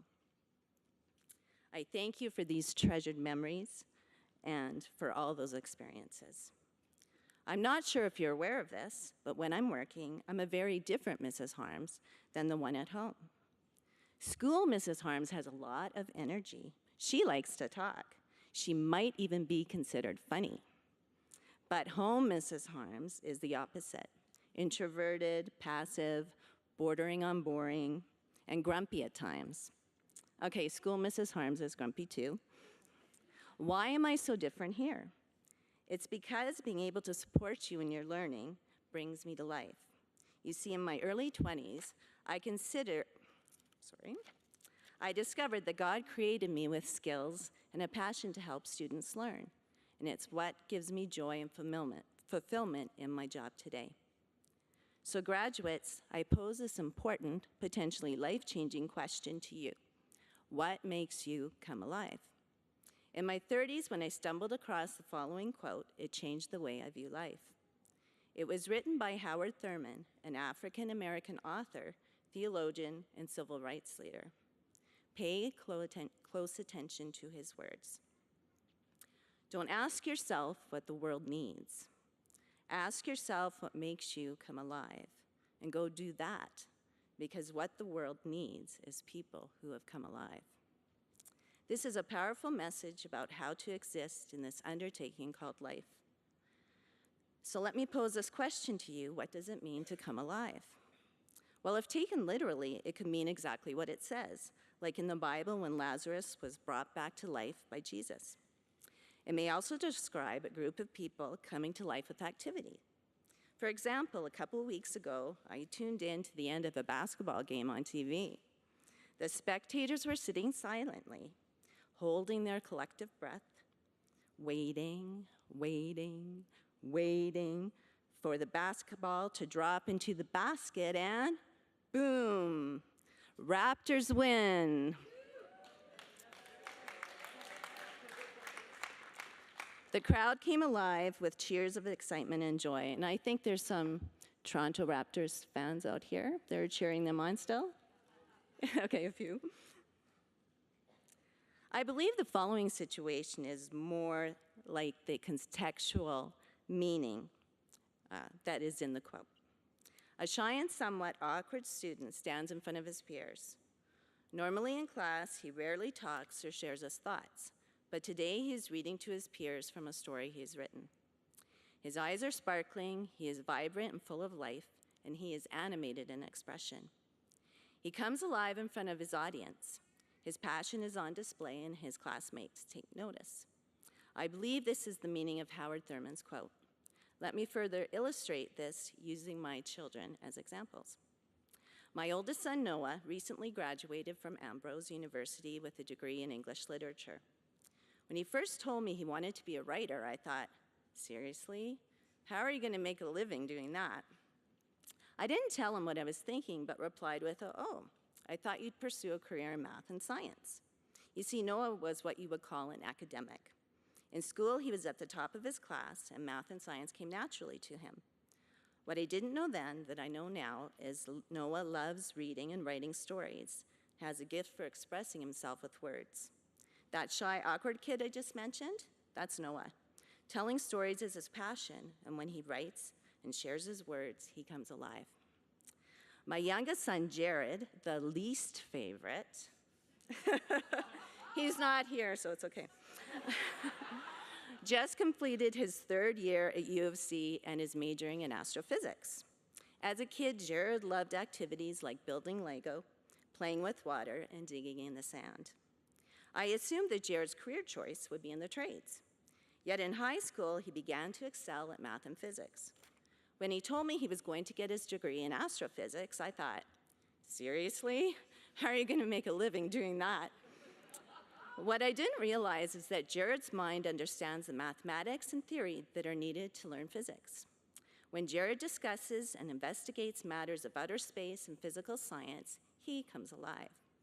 So graduates, what makes you come alive? Noah chose to follow his heart and found his purpose in his passion. Jared chose to use his strength and found his purpose in his abilities. Graduates, sometimes coming alive means following your passion, and this reveals your purpose. Sometimes coming alive results from using your gifts, and in turn it unleashes a passion and defines your purpose. That being said, unearthing your talents and what you love to do most often is a process that will take time and effort. So what do you like to do? What are your strengths? Do you like to write stories like Noah? Maybe you're good in math and science like Jared. Do you have a talent for playing basketball or piano? Maybe you enjoy taking on a leadership role in a group or on a committee. Are you happy when you fix an engine or a friend's hair? Do you feel fulfilled when you serve others? Or maybe you, like Jesus, have a heart for the lost and marginalized. Remember this, what you enjoy is connected to your purpose. God created you that way, and when you're in love with what you do, you will find joy, peace, and fulfillment. Not only that, you will excel at it. Why? When you truly love what you do, you won't mind the effort and practice it takes to do it well. Keep in mind, doing what makes you come alive doesn't guarantee an easy or carefree life or one without sacrifices. There will be days when you'll feel closer to death than to life. You may feel frustrated, tired, and overwhelmed. That's to be expected at times. You may have to redefine what the meaning of success truly is, one that is focused on God's rewards and not the world's. Priorities may have to be shifted, meaning before money, purpose before possessions. But in the end, won't it be worth it? It is quite possible that you haven't figured out what makes you come alive. I'm going to tell you something that you won't hear from many people. It's okay. It's okay not to know what drives you right now. You're fresh out of high school. You shouldn't be expected to know what you want to do with the rest of your life. Take time to explore, to learn, to risk, and ultimately to pray. Don't leave God out of the process. He is the one that knows you intimately. He created you, and he loves you. While you're on the path of discovery, take note that God is ever present, and there will be others traveling alongside you on the same journey. Life was never created to be experienced in isolation. Graduates, each one of you lives in a community. Friends, school, church, sports teams. There's a good chance that God has placed or will place someone in your life who will play a significant role in your search for meaning. Are you familiar with the word that means to inflame or blow into? The word is inspire. Used as a literary term, it means to light up. Light up, come alive. Do you see the connection? Who is your inspiration? Let me share some examples of individuals who have inspired me and a great many others as well. Have you heard of Steve Jobs, the co-founder and CEO of Apple? He impacted the world with his technological achievements. Many would say he changed the way our world communicates. During his commencement address to the graduates at Stanford University in 2005, he told them that you've got to find what you love, and the only way to be truly satisfied is to do what you believe is great work. And the only way to do great work is to love what you do. Not only did he figure out what makes him come alive, he was successful at it. Wow. Can you imagine changing the world doing something you love? It is quite possible one of you sitting here will do just that. How about our very own Mrs. Christensen? For those of you who don't know her, she teaches English and social studies here at the school. For a handful of years, my job has enabled me to sit at the back of her classroom and watch her work. Graduates, I believe you'd agree with me, she truly comes alive when she teaches. Animated, passionate, knowledgeable, and funny. She is able to communicate the subject matter to you in a way that is meaningful and, in her word, fascinating. Her passion for teaching and love for her students inspires me to be better at what I love to do.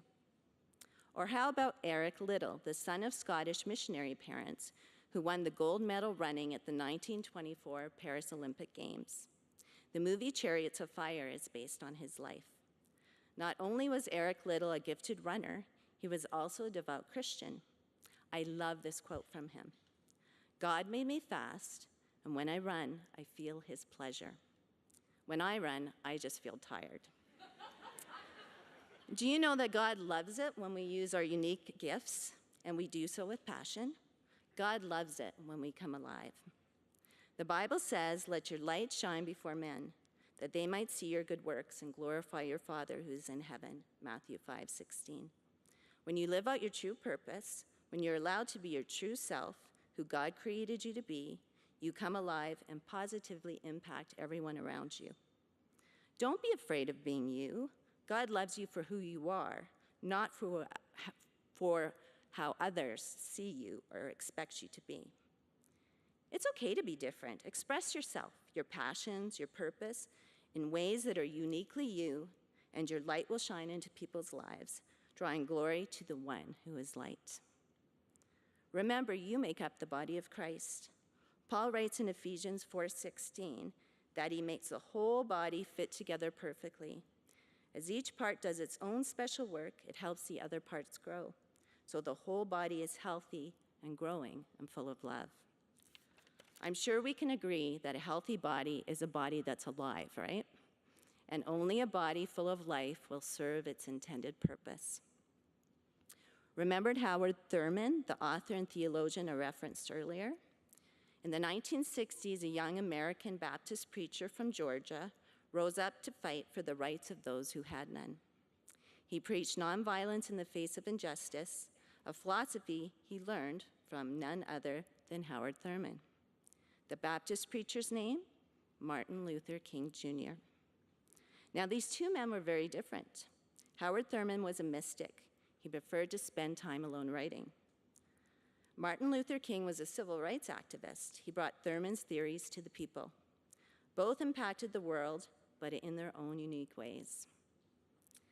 So Mimi, Laura, Santiago, Andrea, Aaron, Hannah, Emma, Juan, Francis, JJ, Julia, Derry, Devin, Natalie, Ethan, Hallie, Carol, Jackson, Pearl, Selena, Josh L., yes, I see you, Anna, Jason, Jeriel, Satai, Janina, Nathan, and Caleb, Josiah, Chadira, Osi, Jeremy, Josh Schmidt, Brandon, Bethany, Gavin, Sam, Joseph, Jackson, and Juliana.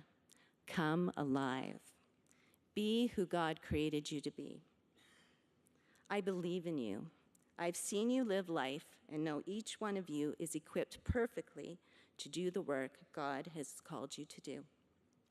Some of you play sports, and I've witnessed your athletic ability. If sports are your passion, go do that.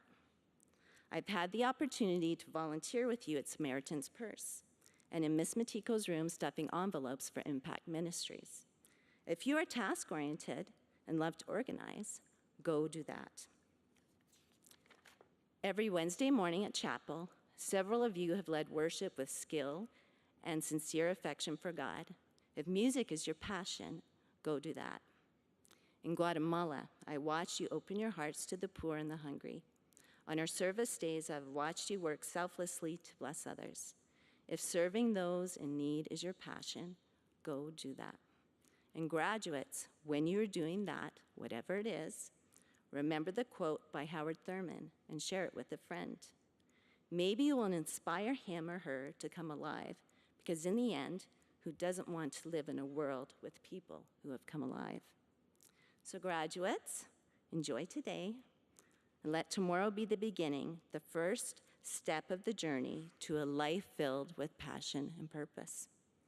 I'll be standing on the sidelines cheering you on, as I've always done. I couldn't get through that part every time. And when you have a minute, stop by the school and share with me how much you love your job and how you can't imagine doing anything else for a living. I love you 3,000. Thank you.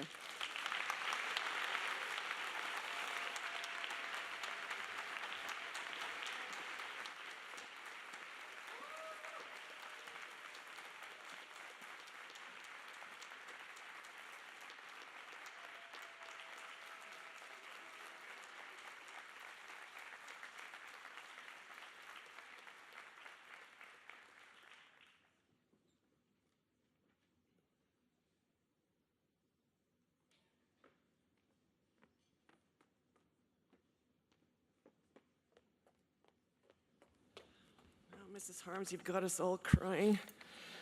Shame on you. Okay, so here we are. This is the time that we've all been waiting for. Diploma presentations. So in addition to their diplomas, we would like to present the students with a personalized leather Bible that we trust will be a companion to them as they leave this school and continue to develop Christ-like character and impact their world for Christ. Teachers have written encouragement notes to you, and those have been inserted in the front of your Bibles.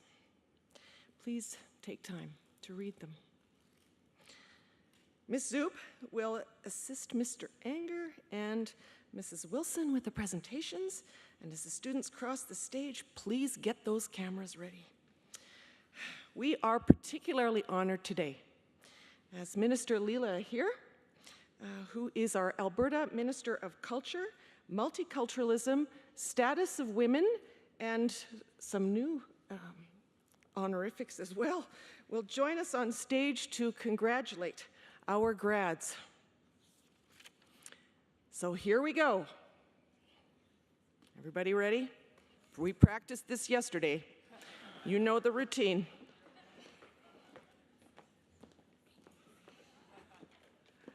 All righty.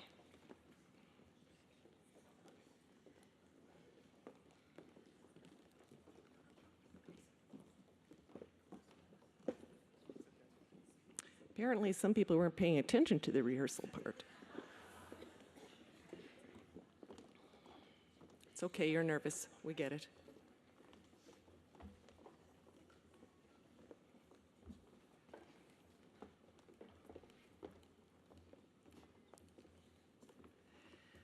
right, here we go.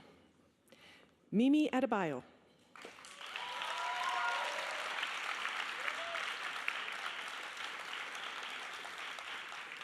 Mimi will be going up the Queenie 2 Highway to attend the University of Alberta in the fall to major in neuroscience before applying to med school in hopes of pursuing a career in surgery.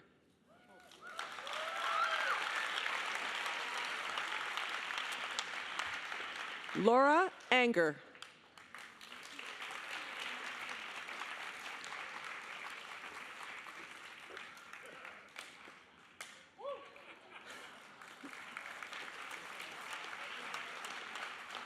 Laura's plan for next year is to go to YWAM Maui in January 2020. And what brings her alive is working with small children. So she'll pursue that.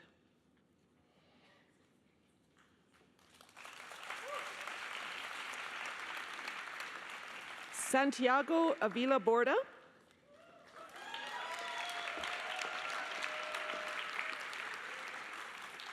Santiago will fulfill a lifetime dream by attending Mount Royal University to study aviation and become a pilot. He already has a retirement dream as well, which is to become a missionary pilot in Colombia.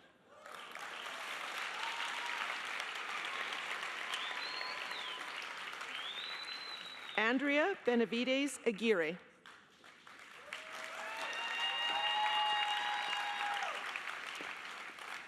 Our valedictorian plans to study software engineering at the University of Calgary in the fall.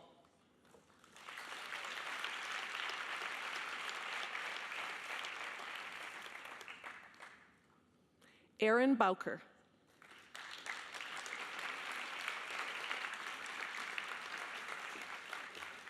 Erin's goal is to excel musically and will start by attending college where she will pursue writing and creating her own music.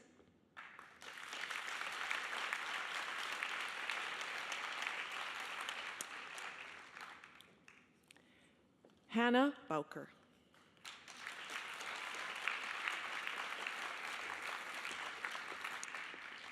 Hannah will be in a singing and songwriting program specializing in recording, plans to begin a singing career and have an album by the close of 2021.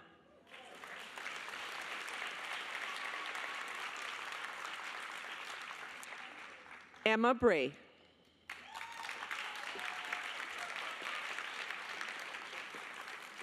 SAIT is Emma's destination for the fall, where she will study in the legal assistant program there.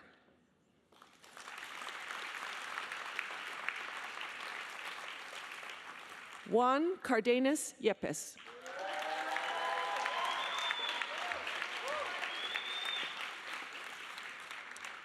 Juan's summer will be spent upgrading courses, after which he will take kinesiology at the University of Calgary.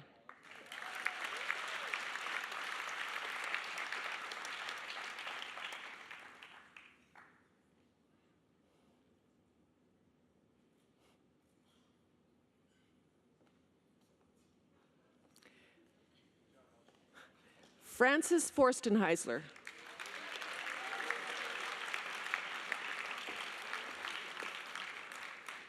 Francis wants to take next year off to contemplate post-secondary options and future career paths.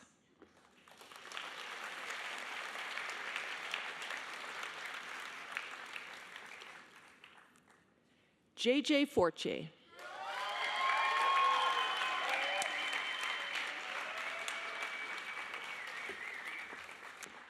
JJ is planning to take a gap year and then off to the University of Alberta to study psychology to hopefully become a counselor and ultimately a youth pastor.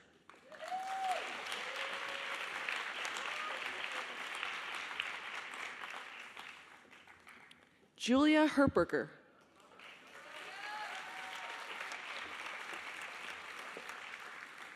Winnipeg, Manitoba is where Julia will be in the fall. She's going to Providence University for a degree in business and to play on the women's soccer team.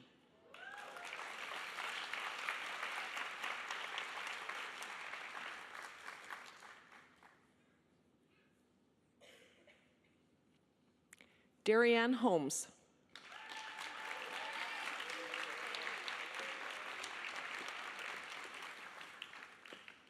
The University of Lethbridge's 4-year nursing program is Darianne's plan. She has a soccer scholarship and will be also playing on the women's team.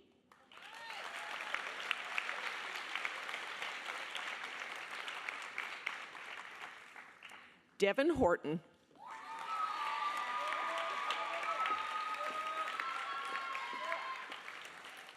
The University of Colorado, Denver is Devin's next move, where he will complete his pre-med in bioengineering and a career in dermatology.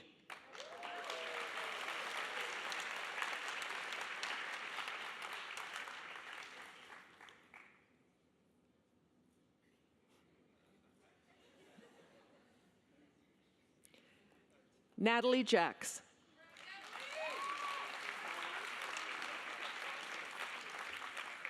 Natalie will attend SAIT to study medical lab technology, and her dreams involve working and traveling in Europe.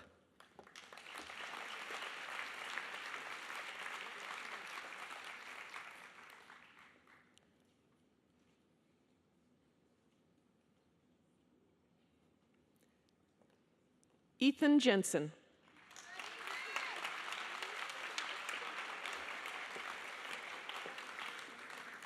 The University of Calgary is Ethan's destination this fall, where he will study chemical engineering.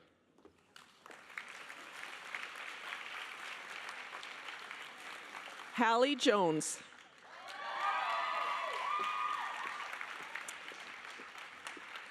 Hallie will cross the pond to attend Capernwray in the UK, and her long-term goal involves the practice of physiotherapy.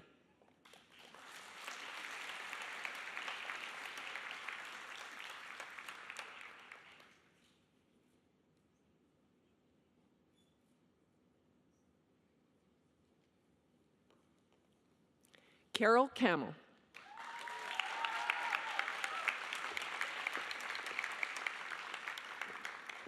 Carol is moving to Vancouver to attend UBC this fall to study neuroscience and artificial intelligence. Whew.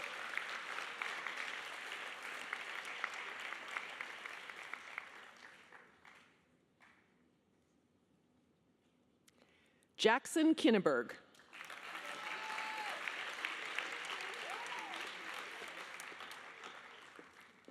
Full-time cycling will take up most of Jackson's time next year, and he hopes to get a little work in on the side.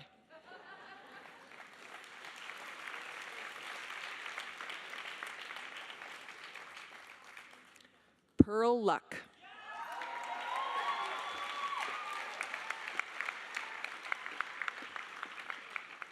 Pearl is going to the Schulich School of Engineering at the U of C this fall.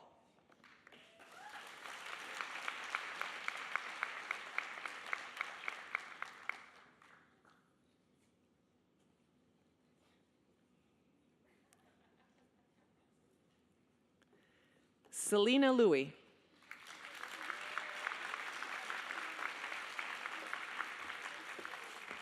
The University of Calgary is where Selena plans to be, where she is going to enroll in film studies.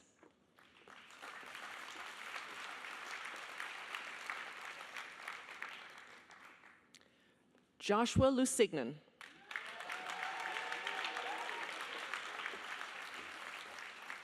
Josh intends to pursue his dream of becoming a novelist and poet to use literature to positively impact the world.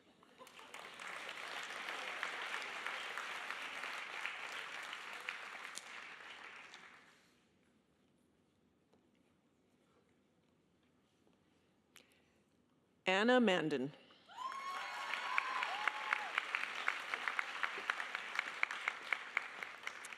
Anna is leaving Alberta to study journalism in Halifax. She wants to be an investigative journalist, and failing that, a pun expert anywhere she isn't invited.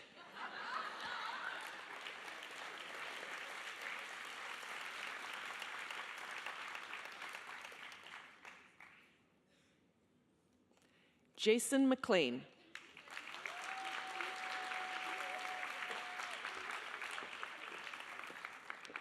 Taking a year off to work is Jason's plan for the near future.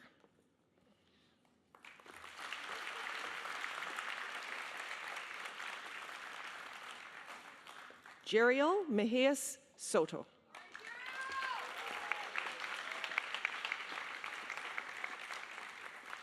Jeriel has applied to SAIT for the fall, and his plans include a part-time job, and he hopes for the best.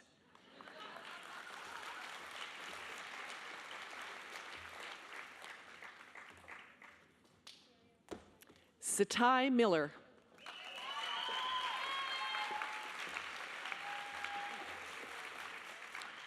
Ambrose University is where you will find Satai, and her goals are a bachelor followed by a doctorate in music.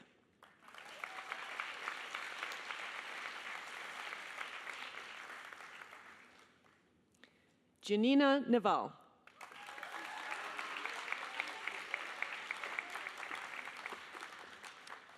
Janina is off to the U of C to study linguistics, and specifically the German language, followed, not surprisingly, by a trip to Germany.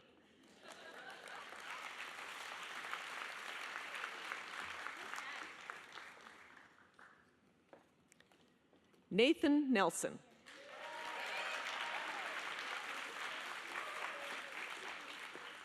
Nathan is spending the next year studying at Canadian Baptist College in Cochrane, after which he is considering broadcasting at MRU.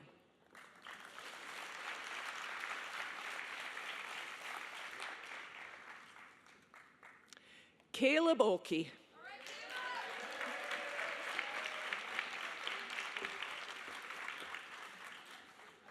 Caleb is taking the year to work and consider his options for the future.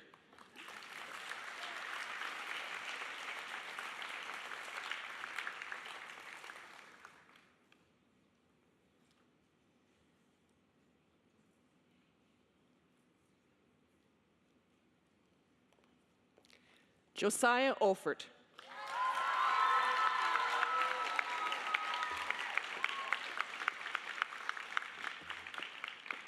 Josiah's goal is to go into nursing at the U of C and work in burn care units.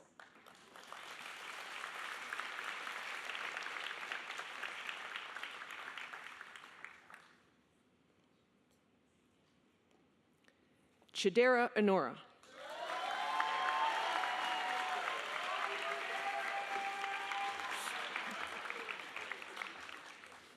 Chidera is off to BC in the next school year, where he will go to the University of British Columbia, Okanagan, to study human kinetics with the hopes of med school to become an orthopedic surgeon.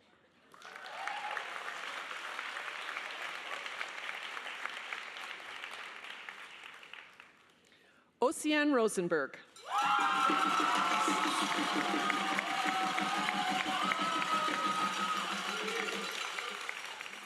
Osi, clearly with a lot of support, is also off to the UBCO this fall, where she'll pursue a Bachelor of Science with a goal towards practicing dentistry.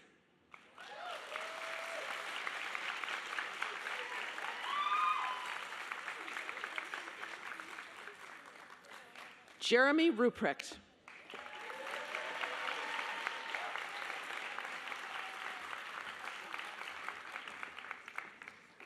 A degree in computer science is in Jeremy's future, and the University of Calgary is his destination for September.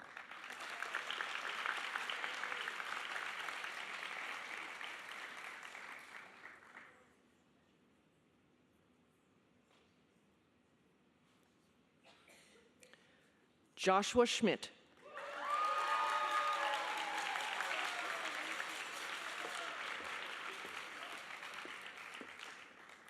Business at the U of C with a major in finance is where you'll find Josh in the fall.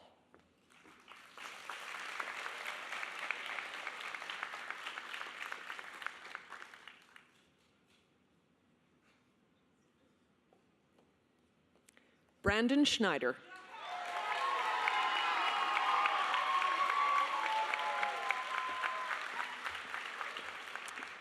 Brandon plans to take a gap year and ponder the paths in life he wishes to take.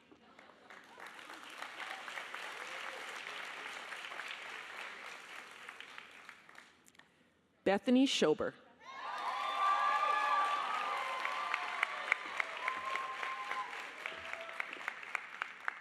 A bachelor's degree in psychology at Mount Royal University is Bethany's plan for the fall, and then she will work towards a master's degree in counseling.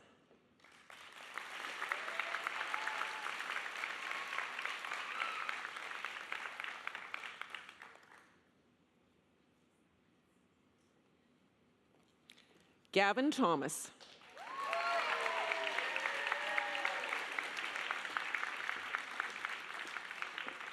Not surprisingly, Gavin has a list.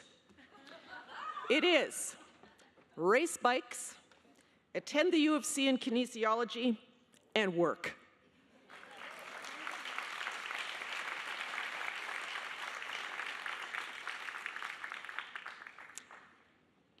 Samuel Wheeler.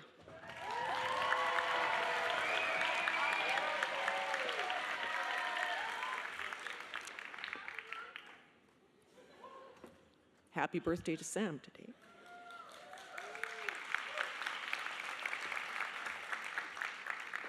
Plan A, Sam will work for a year before going to SAIT to study carpentry. His other plans include, and I quote, side hustles like selling t-shirts. Plan B is to play basketball in China.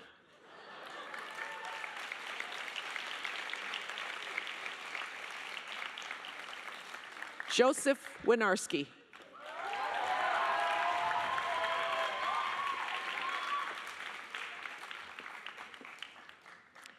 A gap year is in Joseph's plans for next year, during which he will consider many future careers.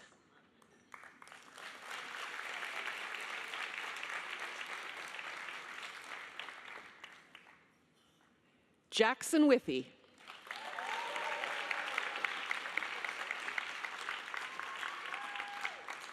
Jackson is going to Briarcrest Bible School in Saskatchewan, my deepest sympathies, with seminary to follow.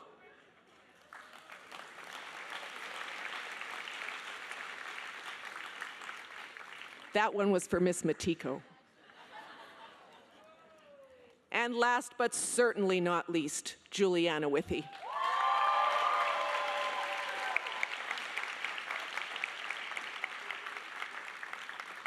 Juliana plans to spend the year working with an eye towards film production.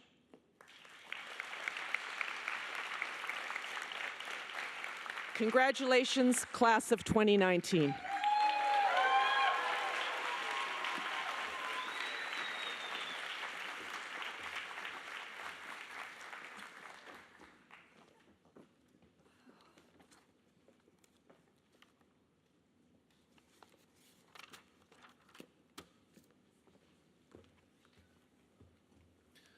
Congratulations, you guys. Very well done. If you would join me, I would love to pray for them. Father, every good and perfect gift comes from above, and you have gifted these families in this school with these students.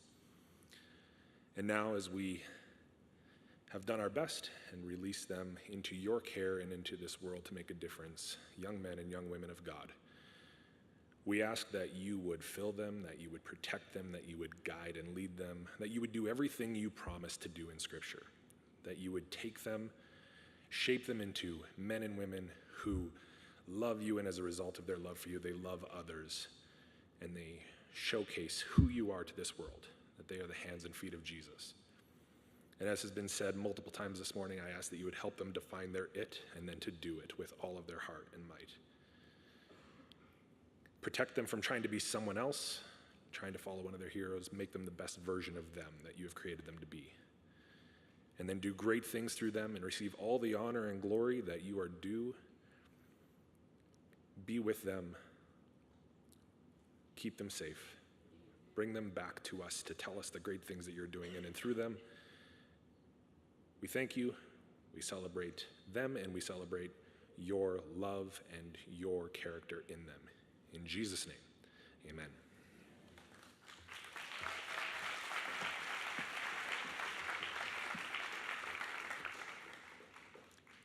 Thank you, Mrs. Sorochuk.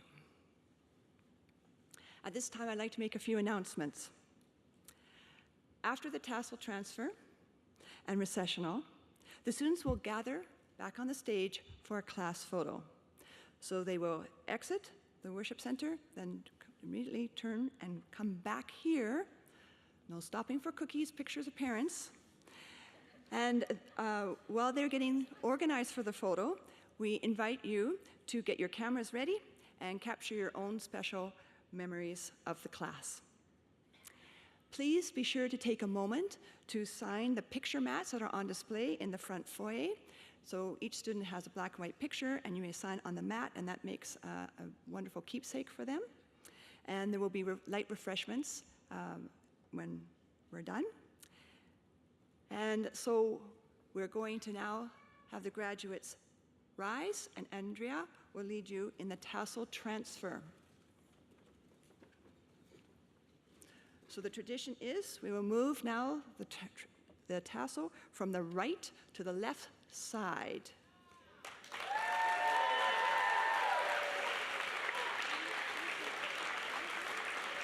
Ladies and gentlemen, I present to you one more time the Bearspaw Christian School graduating class of 2019.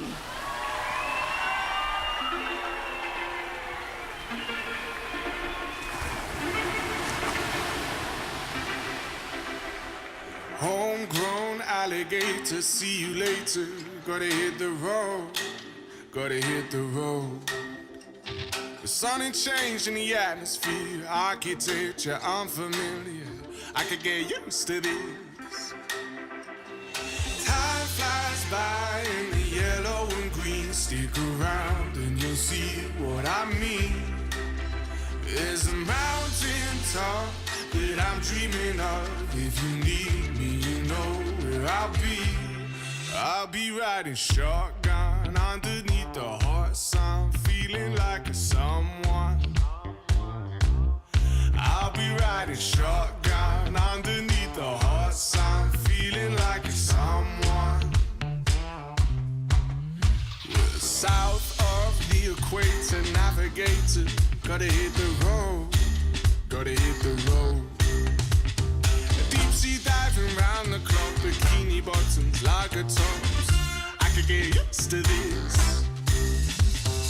Time flies by in the yellow and green. Stick around and you'll see what I mean. There's a mountain top that I'm dreaming of. If you need me, you know where I'll be. I'll be riding shotgun underneath the hot sun, feeling like a someone. I'll be riding shotgun underneath the hot sun, feeling like a someone. We got two in the front, two in the back, sailing along, and we don't look back.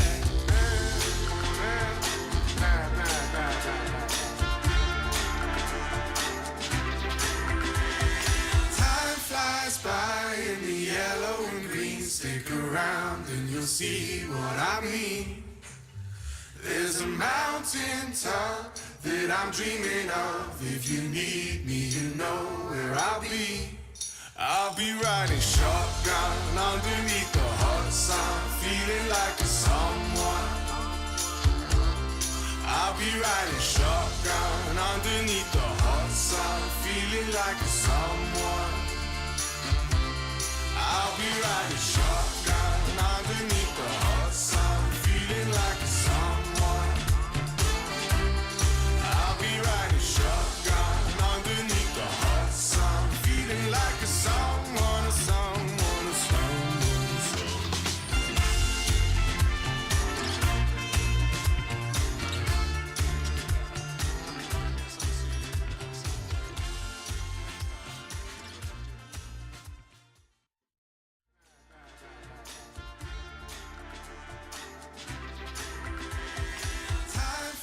By in the yellow and green. Stick around and you'll see what I mean.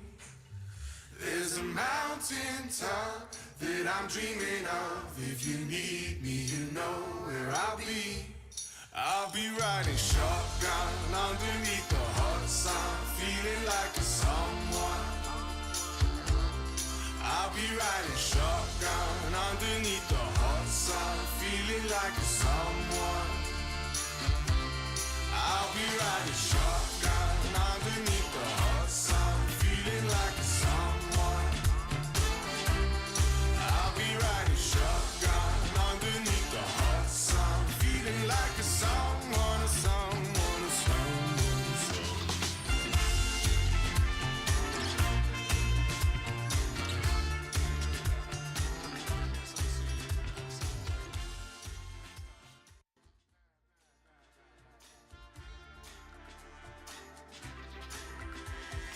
Time flies by in the yellow and green. Stick around and you'll see what I mean. There's a mountain top that I'm dreaming of. If you need me, you know where I'll be. I'll be riding shotgun underneath the hot sun, feeling like a someone. I'll be riding shotgun underneath the hot sun, feeling like a someone. I'll be riding shotgun underneath the hot sun, feeling like a someone. I'll be riding shotgun underneath the hot sun, feeling like a someone, a someone, a someone, a someone.